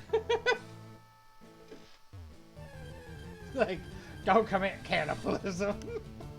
I remember when I worked on Walmart and we used to feed the freaking sparrows freaking chicken tenders. That seems fucked up. Shit, so bad. That seems a lot of fucked up, actually. This is like pretty fucked up. What did you think about that for a minute? What's fucked up is they liked it. Because they kept coming back for more! I think I don't trust pigeons, or not pigeons. Pigeons probably do the same thing with sparrows. The fish did it too, but sparrows were more, What you say? Ooh, that you only meant well, but of course you didn't.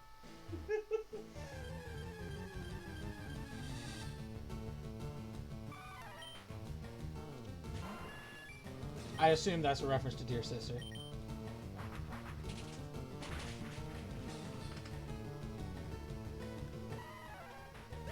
Because I like never hear that song in connection to anything else anymore.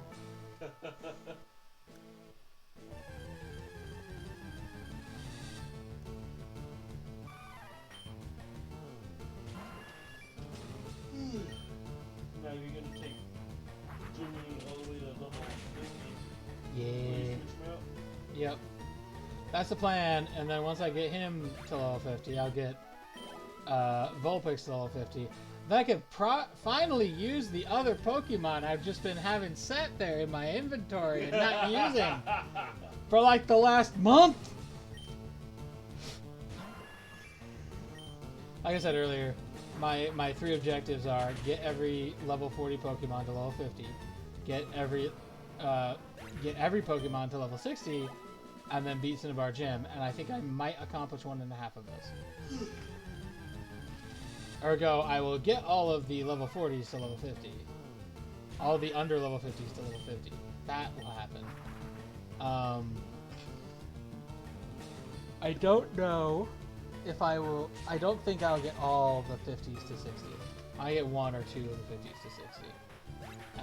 If I'm lucky. And then tomorrow we'll do more.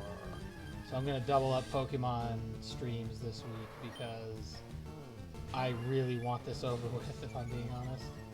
I've spent far too long on Cinnabar Island at this point. I think we've been at Cinnabar Island for like a month. Because I keep losing Pokemon as I'm trying to get them to level 50.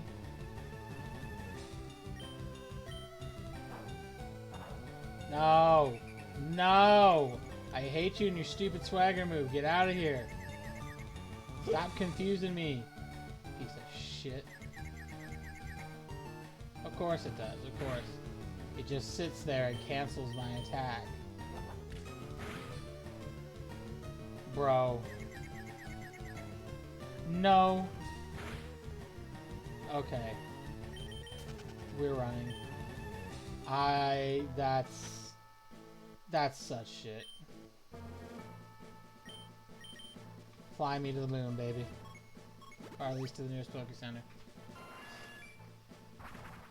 Okay, so there's one other place. Cerulean Cave will has Pokemon between 45 and 60. Yeah, but I don't have access to Cerulean Cave.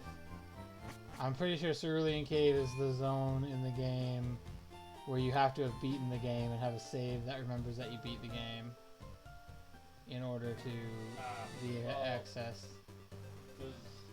Because that's where Mewtwo is.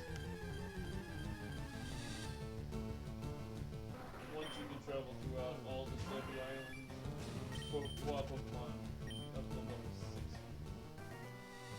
I don't know what the Sevi Islands are, though. I don't know where they are either.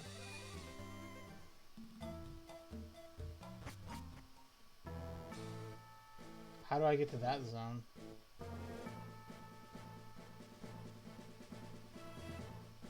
Because I know where the Seafoam Islands are. Or where Seafoam Island is, rather, I should say.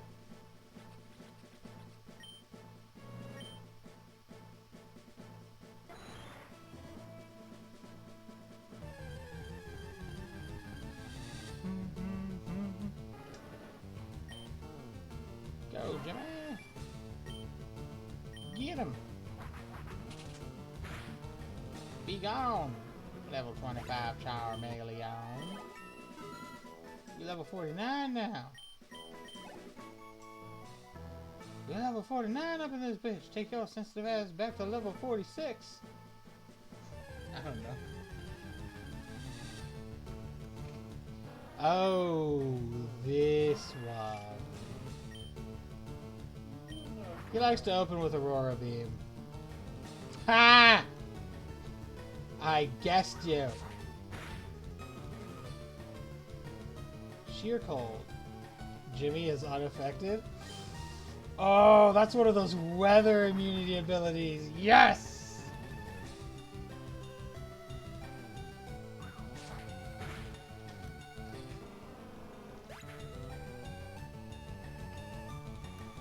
I remember he had one of those. Accessible in Fire Red and Leaf Green, the Sevi Islands are accessible from the Vermilion City Harbor via a system of boats called the Sea Gallop Ferries. Be able to access 1, 2, and 3 islands. One needs a tri-pass received from Celio after defeating Blaine on Cinnabar Island. So I gotta beat Cinnabar Island, which is objective number 3 right now. Yep. So I can't go to those islands until this is done.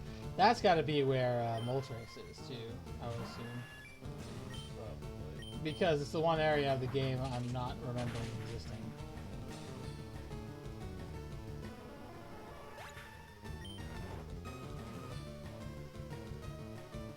These effects are made me sleep. Cool. I have this thing called a bag. It has this stuff in it called items, one of which is called an awakening. It's called smelling salts. That's what they call it in Final Fantasy. I think that's interesting because in this game, in Final Fantasy, smelling salts insinuates that you put some stank ass shit in your hand, you shove it under their nose while they're sleeping to make them go, "Ah, what?" But then this game insinuates you just spray a fucking bottle of shit on your sleeping Pokemon to force it away. Magnemite, look at him! Look at how adorably cute he is! I can't hear that. I was gonna say, can you take him out in one hit? Well, no, just... There's no way he's gonna He get me. he's got, if I recall correctly, he's got,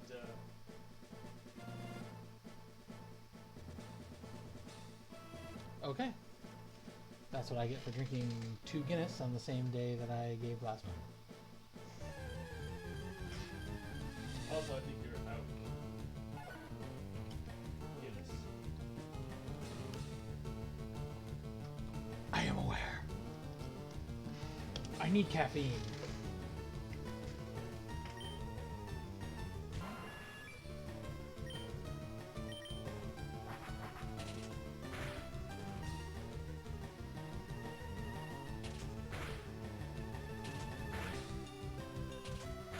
That's not a double slap, that's a triple slap.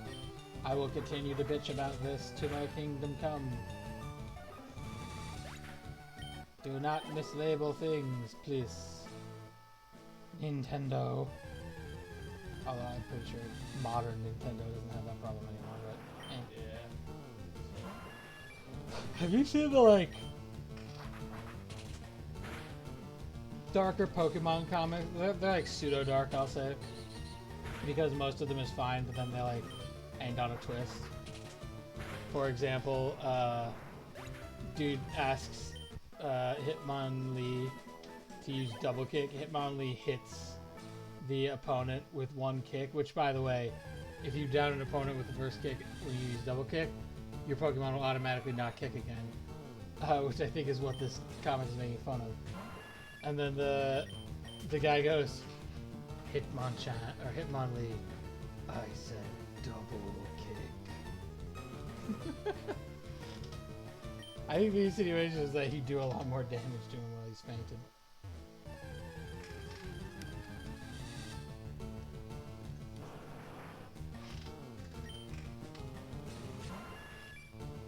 Let's go, boy. No, stop doing that. You're not allowed. You stalling. You stalling. I don't want you to stall. I want you to just take your lumps, buddy. Take your lumps. That's it. That's all. Just take your lumps, all right?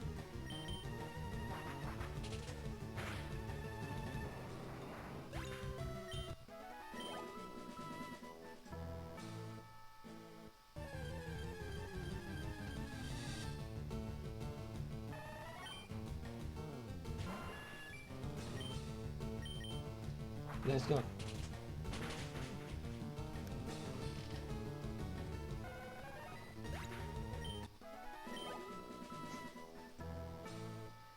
I wish I had a squovet.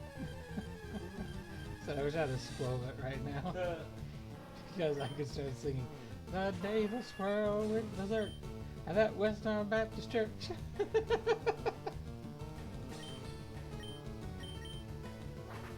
And anyone who doesn't know that song is going, what the hell is he talking about? There's a song about a church kid bringing a squirrel to church that he caught from his yard. And the squirrel gets loose and starts running around and jumping on everybody and getting into people's clothes and shit. And the pastor misinterprets this as the movement of the Holy Spirit. I think it's a great music video.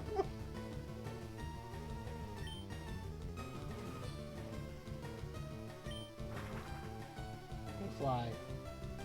Yeah, see? Scary face. Get out of here with that. Swagger will be next, though. Oh, no. See, he uses that to slow you down so that he can immediately hit you with Swagger. Which he also didn't do this time. Which is great. Watch out, because he does know Zen Headbutt. They came with Zen Headbutt. Zen Headbutt is a damaging move, like a really dangerous one. Oh yeah, it's a pretty powerful fairy type move. Okay. Now we swap to Vulpix. The last not level 50 Pokemon. Let us burn them all to the ground with the grand Flavenwerfer. You know, kid, your dad told you to go home. You should just go home. If it said couldn't get away, I'd be like, well, if you want me to teach you a lesson, that's fine too. Just dragon fire. Let's go. Oh, that's gonna be a problem.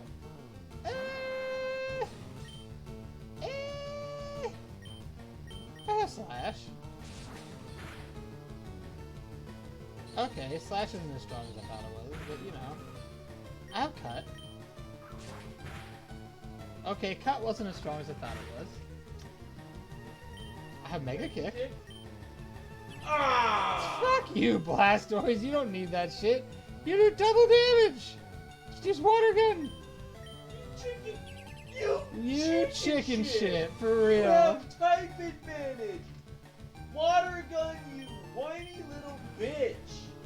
Oh, what a miss. And he used Water Gun as we suggested. No. It's not doing shit.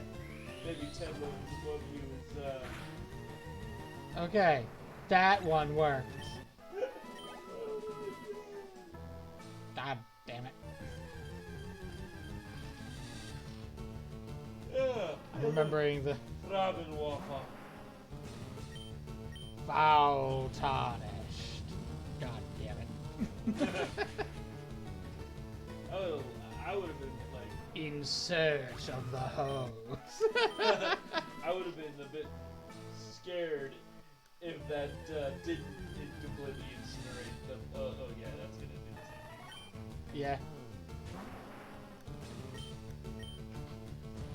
Flobenthrumber.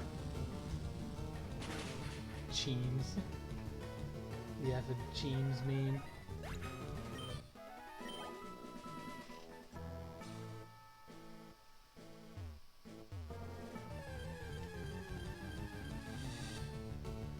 Wigglytuff! Oh, she had shown up as the first thing on Route 23. Yeah. Wigglytuff is actually tough. Also the same level as me. So I just had the realization that's not gonna one-shot her. She's got HP for days. Flavenwerfer. Let's go. In case anybody doesn't know what I'm talking about, Flavenwerfer is the German word for flamethrower. And Flabenthrumber is a joke made by Russian Badger. No. Run. Aurora Beam will Run. destroy you. I don't think ice is actually strong against fire. I think water is in this game. Yeah, but Aurora Beam is notoriously strong. Hello, little spiky devil. Could I interest you in Hellfire? And I don't think you want to lose. I feel that was more effective than I thought it would be. I don't think you want to lose the only Poke who has been around since the beginning. Oh, hell no. Yeah, Vulpix is my starter. I still have him in my team. He has not died yet. And oh boy, if he dies, I will be legit upset. Like, oh. I really want him to make it all the way to the end. Because he made it all the way to Cinnabar with me. So I feel like, you know, he's gotta, right? To be fair, there are two people that I would be willing to be like, okay, if he had to die to someone, I can accept him dying to that one. The first one is Giovanni. The second one is the rival at the very end when he's the champion. If he dies in the final boss fight, then I can understand that. Yeah. Because then that can be the epic. That can be an epic final battle with a terrible cost. But anything before that, unless it's Giovanni, in which case it's a revenge story because I kicked his ass with Vulpix the first time we met. And the second time you met. No, I kicked his ass with fucking Praise Helix the second time we met. Right, you did. But when I beat him in the rocket base, under the game corner, or behind the game corner, whatever, in the building there, when I went there, I beat him with Vulpix, so I could also see the revenge story. Although if I recall correctly, when you fight him in the Viridian City Gym, he kind of has this attitude of like, I'm tired. Could you just let me go home? It's like, I'm done, bro. I'm done. I don't want to fight you again. Just go away. It's okay, but I want my final badge.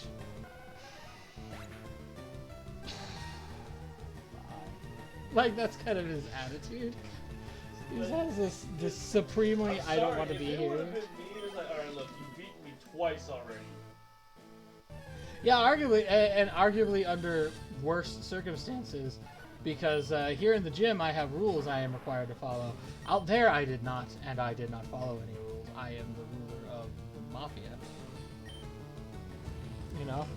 Yeah. You know what I think is a funny thing? Like, everyone makes fun of this game for the fact that you're like a 10-year-old kid taking on the mafia. I think the original idea was to tell this story that the power of friendship and loving your companions is always going to be more powerful than the power of evil.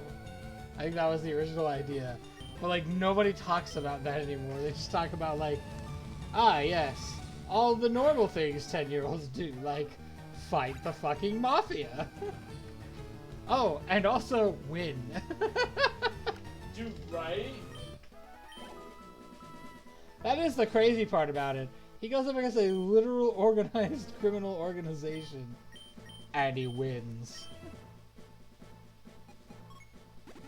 I'm convinced Giovanni just was like, told his guys, like, if I find out ever that one of you fuckers beat the shit out of a child, a literal child, I am going to, like, just, you will die the most terrible death or something like that. Because I cannot imagine an actual criminal organization would ever be incompetent enough that a 10-year-old child could beat them. Doesn't every 10-year-old casually fight God? Well, they definitely casually fight the shadows in their room they think is God. I don't know if that actually is, though.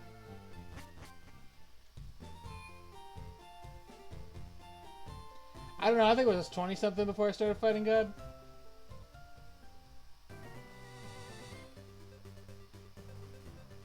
Although, I don't know if I would say fight is kind of a strong word. I think more like sternly worded complaints.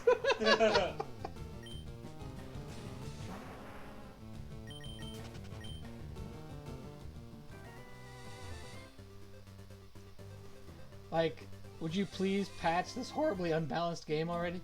Jeez. Right?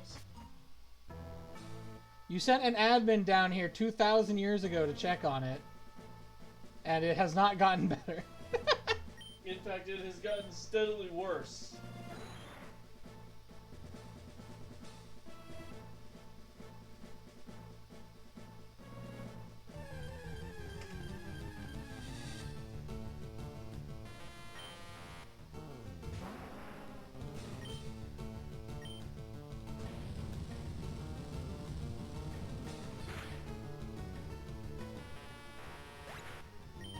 To be fair, generally speaking, when programmers go into the program to figure out what's wrong, they don't actually physically put a piece of themselves in the program. And also, in turn, the program does not generally, like, take the piece of themselves they put down there and then sentence it to death. To public execution. No, I said a program. Oh, true. Like inside of a computer. Have you played Skyrim? Because I platinum Skyrim. Well, except on Xbox, which doesn't have platinum. that game actively destroys its own. Like. I know there are problems. I was gonna say I know there are problems in Skyrim for sure.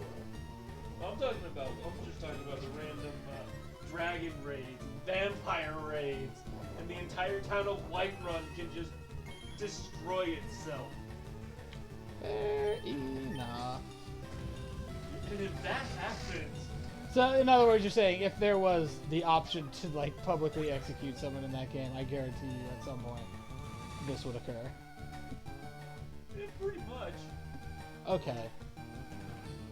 I mean, they did actively. This is like really in my way.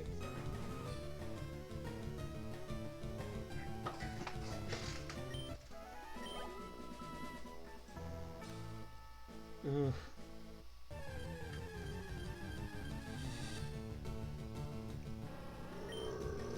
I remember Aaron Hansen of the Game Grumps trying so hard to beat the game with Pedro. Why did I let him live? Why was I kind? He has butt pixels on a screen. I do not need to show such altruism. I remember watching the anime and thinking Pedro was amazing. They definitely give him a strong entrance in the anime. Shows up in a huge horde of himself and is like, ah, yes, that, to be fair, if I went anywhere in the world and saw a huge horde of drill-handed bees at that size, I would just start, like, Our Father which art in heaven, hallowed be thy name, thy kingdom come, thy will be done. Forgive us our debts that we may forgive our debtors. Please, like right now, because I'm going to die. I mean, in fairness, I'm pretty sure we would be doing this if we ran into literally any Pokemon. I don't know about that. A few of the Pokemon are like actually genuinely altruistic and not bad. Until it evolves. That's fair. Some of these Pokemon are like, ah, it's adorable. Or like, maybe it's mean, but it's too small and weak to do anything. And then it evolves, it's like, never fucking mind, it's a problem now. Is this before or after it just absorbs all the nutrients in a 10-kilometer radius? Oh, we're assuming the world works off the fantasy rules of the actual game and not the realistic rules that came up, that Hi, I'm Austin came up with. Yeah. I know.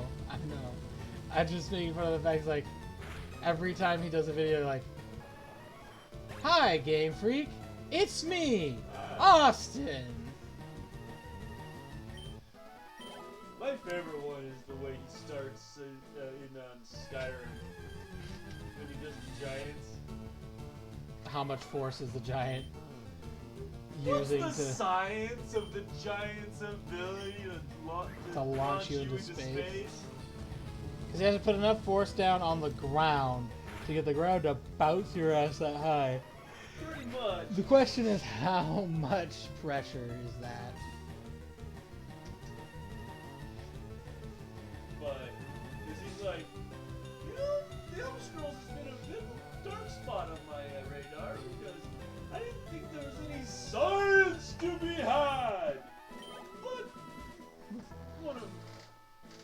But one of the commented. people, one of the people in the lovely community pointed out there is. Well, the other day I Oh. was streaming Skyrim for Okay. funsies. I need to check this. I need the path to be unblocked. I will be right back.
That feels much better.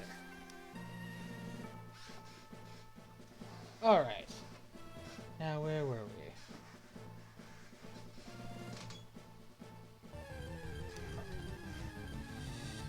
Ah, yes. Kicking the butts of giant bees.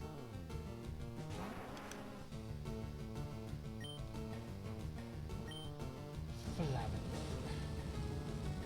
Get out of here.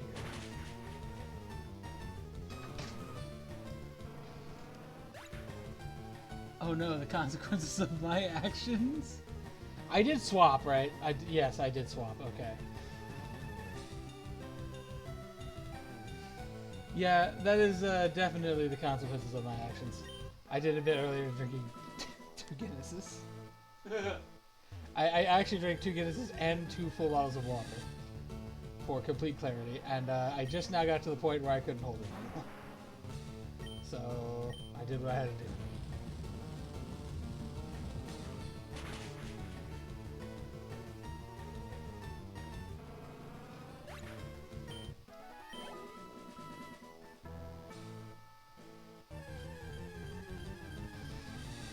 Kind of hoping I can hold it for the rest of the stream because it's only going to be another 20 minutes, but...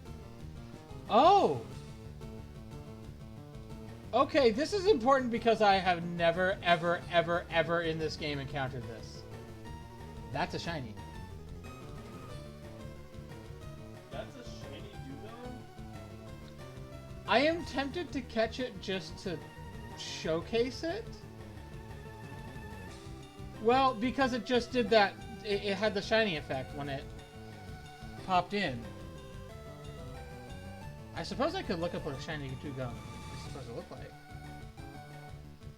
I think it's a shiny because it had like an effect when it spawned. Hold on, this is now important to me. I'm going to find out what shiny Dewgong looks like. I've never encountered a shiny Dewgong.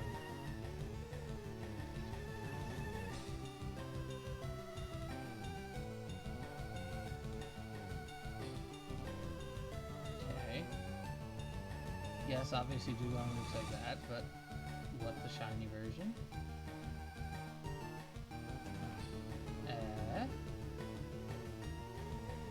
Good serving. You know, I just had a realization I can hit images and I'll probably show them what I'm looking for. Yeah, no, shiny dugong is just like off-white dugong, which is exactly what that looks like. So I think he's shiny. I'm going to catch him just so I can see if that's actually the case because I want to confirm it. I will put him in the dead box. I will not use him. But the only reason is because I've played this game all the way through maybe 4 or 5 times. I've never encountered a shiny ever, so I kind of want to actually commemorate the first one I ever got because the chances are so insanely low. Man, I don't think flamethrower will. Well, slash definitely won't kill you, so let's yep, aurora beam won't kill me probably, but it will hurt. It doesn't do extra damage. It doesn't do extra damage.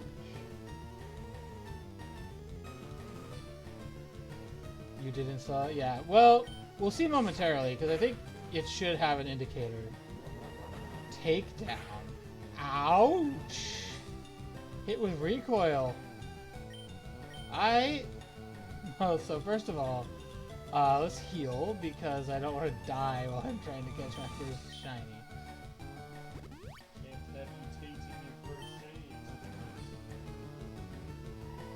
Something like that, yeah.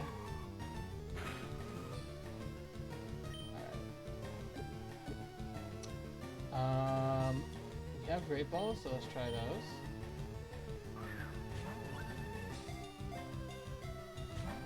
Oh. No, that's not okay. Theoretically, though, he should be easier to catch. Well, he's a... I will attempt, but I think if you sell it, he won't get the ball.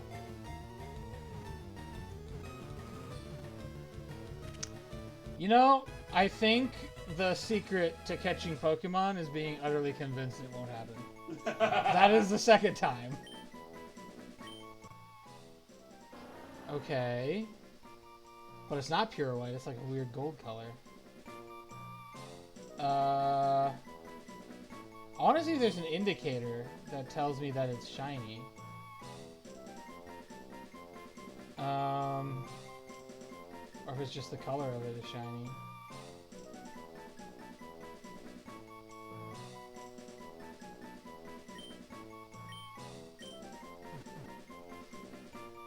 They're sundays. Just gotta ignore them until they get caught to get your attention. Okay, I can take that.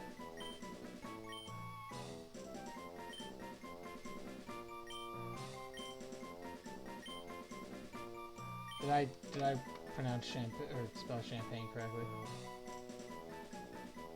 No. I didn't think it looked correct either.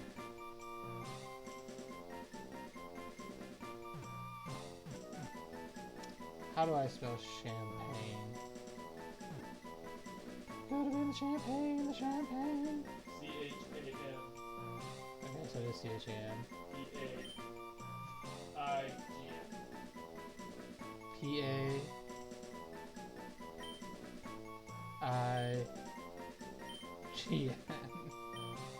Well, because he said about champagne. No. He's got it right. P-A-G-N-E. I'm sorry, Pocky. We must seem complete idiots to you. Alright. I want to fly over there to see if there's any indicator, because I've never caught one before, so I'm now, like, curious how the game treats it. So we're going to take a break from grinding to figure out how... Where am I getting the eye? Bro. My brother in Christ, I do not know. I looked up champagne. I spelled it out first, and then I clicked on it, and it was Champaign, Illinois. Champagne. I should have remembered that it's Champagne. Okay, I want to see, because so for example, like in Pokemon Go or in newer Pokemon games, if they're shiny, there's like a shiny symbol next to them, right? We're gonna move Pokemon. We're specifically gonna move. No, Okay, so if I go over him, you can see the shiny color palette. But, oh, and he comes with an Asper Berry for some reason. Interesting. But there's nothing... Hold on. Is it in his summary? Yeah, okay, so that's how you know. That's how you know. It's got a little star next to it when you click summary for it. I was going to say, there's got to be a way they mark it in the game so that you know that you've caught a shiny. Okay. I wanted to know that because I've never had that happen before, so I need to put him in the dead box because I already missed my chance for the first thing in the zone, and it would be unfair of me to continue the challenge run without following the rules. So I'm kind of sort of making an exception, but I'm not doing anything with it, so Yeah. I hope that's satisfactory.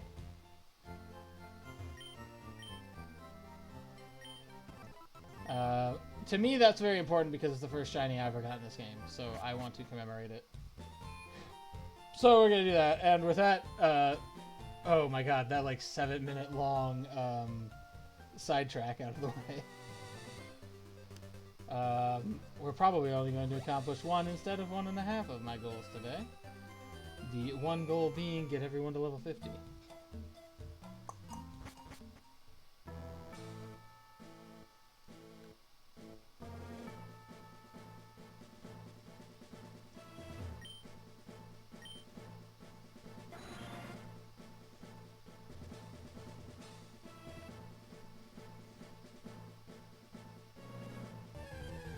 And water fight.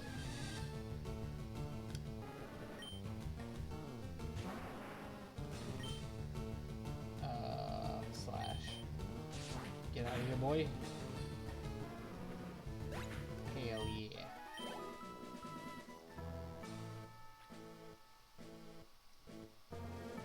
Bum bum bum bum bum bum bum. Flavenwerfer.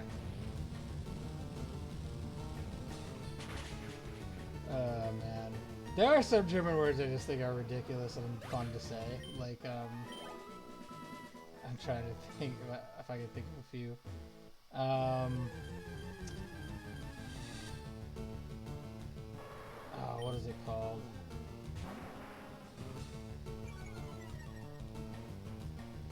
I gotta say it's the Machenpistole is another one. I'm trying to think. Like hospital and ambulance have a weird name. Krankenhaus and Krankenwagen. That's what they're called.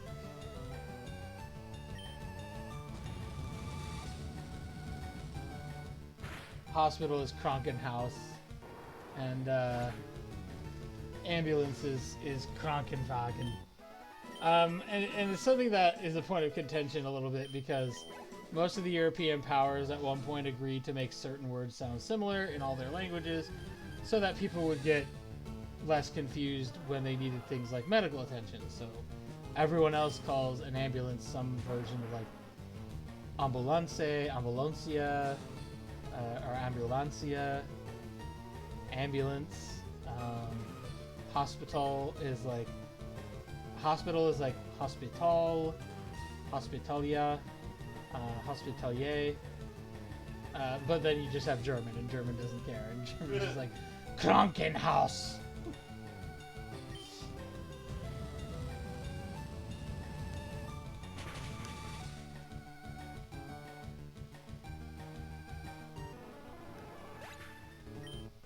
Something interesting I learned world history-wise the other day, yes, and Krankenwagen, is Germany is a relatively new country in the grand scheme of things. Originally, the concept of German was kind of like we would take the concept of Scandinavian today. Like, there's not a country called Scandinavia. There's an area of the world with many countries in it.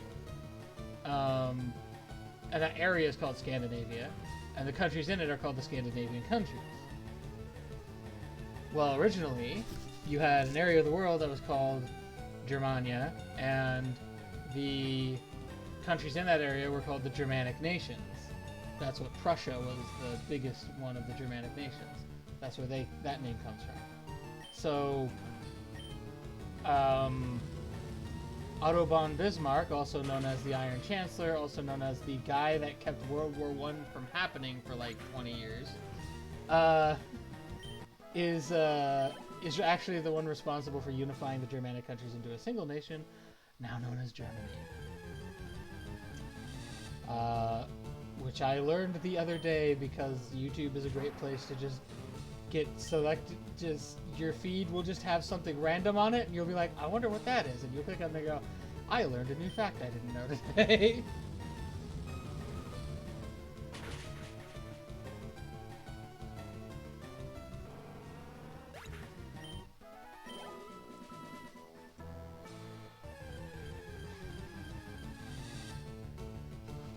Yeah, see, I was right. That one was off-white. That's why I called him Champagne, by the way. Because he looked like he was about champagne color.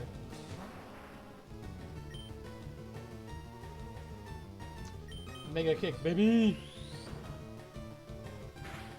Give me fuel, give me fire, give me that which I desire.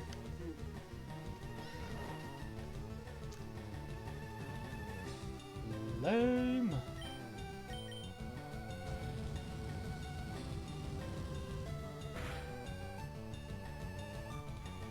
Sleep. Yep.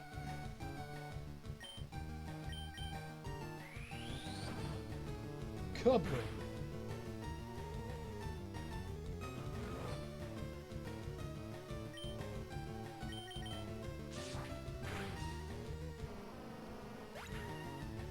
Hell yeah. 1056? Okay, so Dugong's got the biggest yield then. Not Blastoise.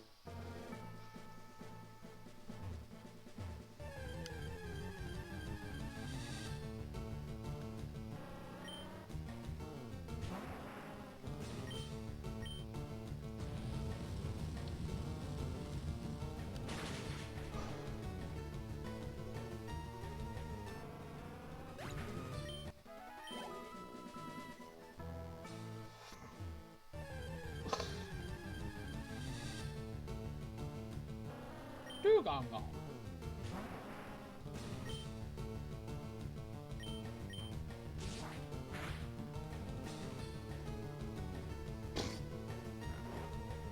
Okay, bro.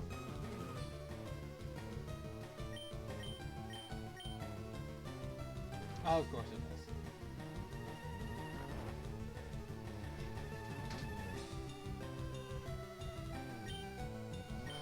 I think at some point in the future I would actually genuinely like to try to get a 10-man team together to play fucking Among Us.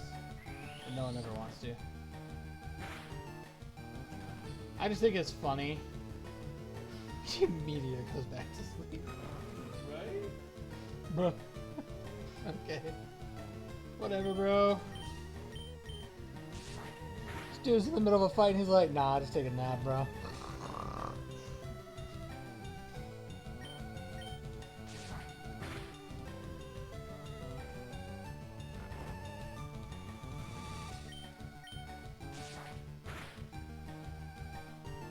He woke up.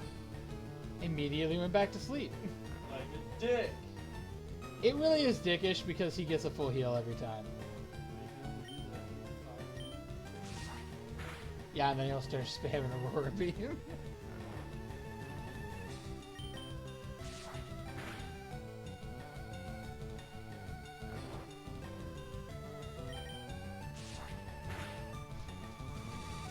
Well, just don't let him heal, duh. Oh, there we go. There's the Aurora Beam. Let's go. There we go. I literally been just sitting here slamming my ZP for a fat minute.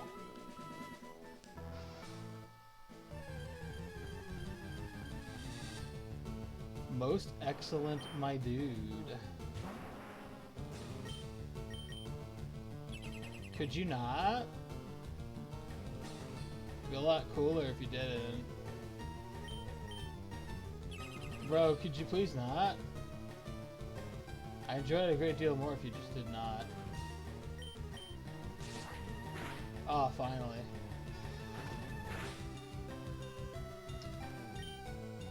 I noticed the two with the big... Dude, seriously? What the fuck, bro?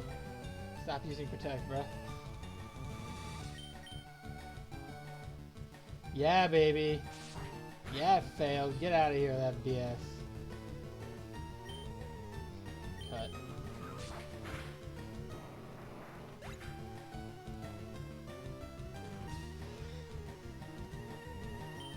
Ugh.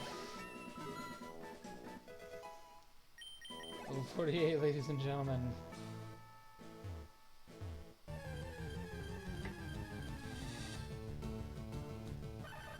Doug Trio.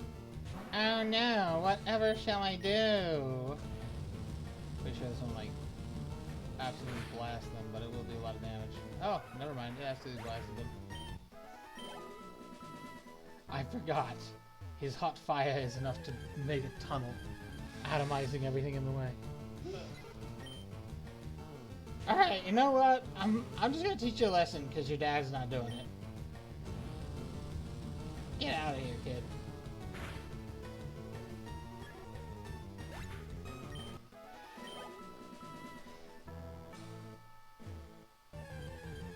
Oof.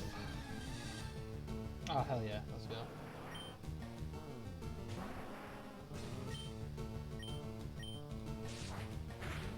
Just don't use Protect, buddy, and we'll have this over with nice and quick.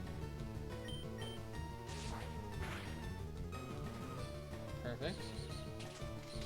Rapid Spin does like no damage. Stop using Protect, please. I beg of you.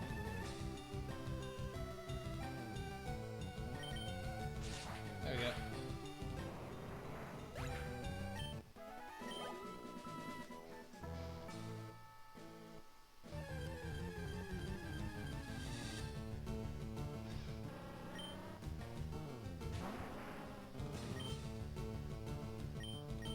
Yeah, let's get rid of this guy. Goodbye. Guten Nacht, mein Freund.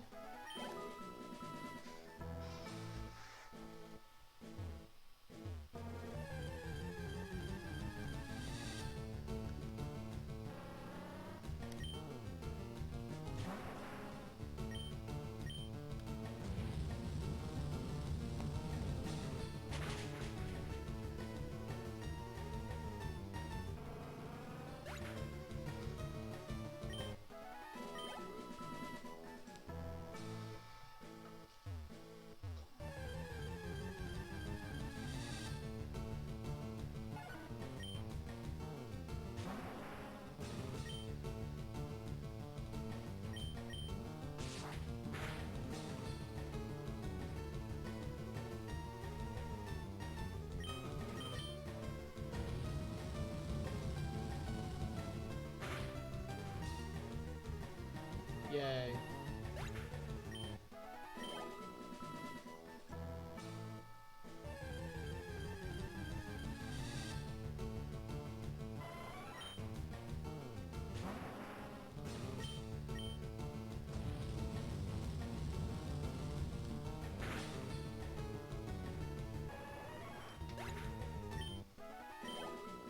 I'm very tired.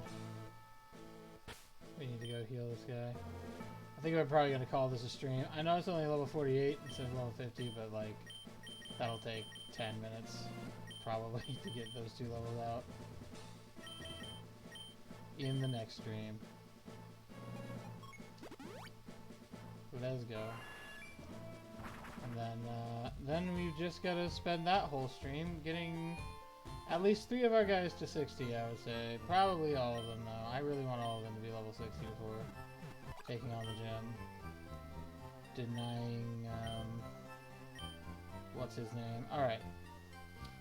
Now we're going to go to the ending soon, which should have my mic still on it so you guys can hear stuff. And we are going to see if there's anybody to raid.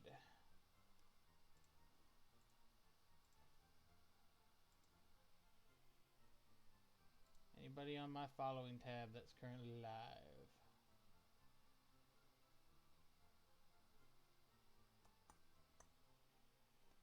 The only one on my following tab currently live is Soulless Husk. And I know, Pocky, you didn't want to mess around with that anymore. You got anybody for me to raid?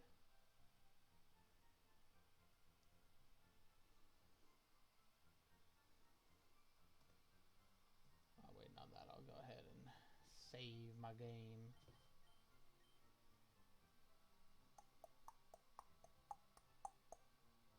Yes, I want to save the game.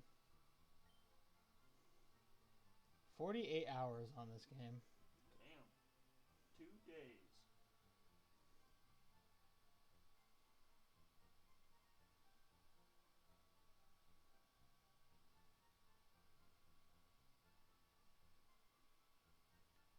Okay, nothing? Nobody?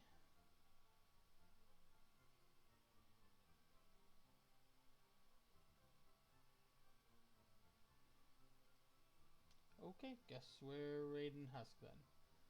Because he's the only one I've got. That's online that I know both who he is and that he's online.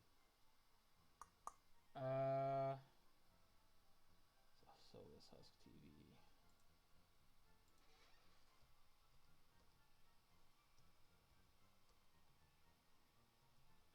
Am I 2 L's? Did I put 2 L's on there? I did not.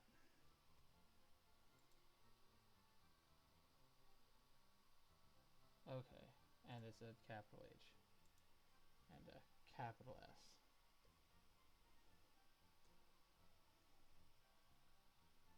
And then a capital TV. Okay, I think that is correct. Then I will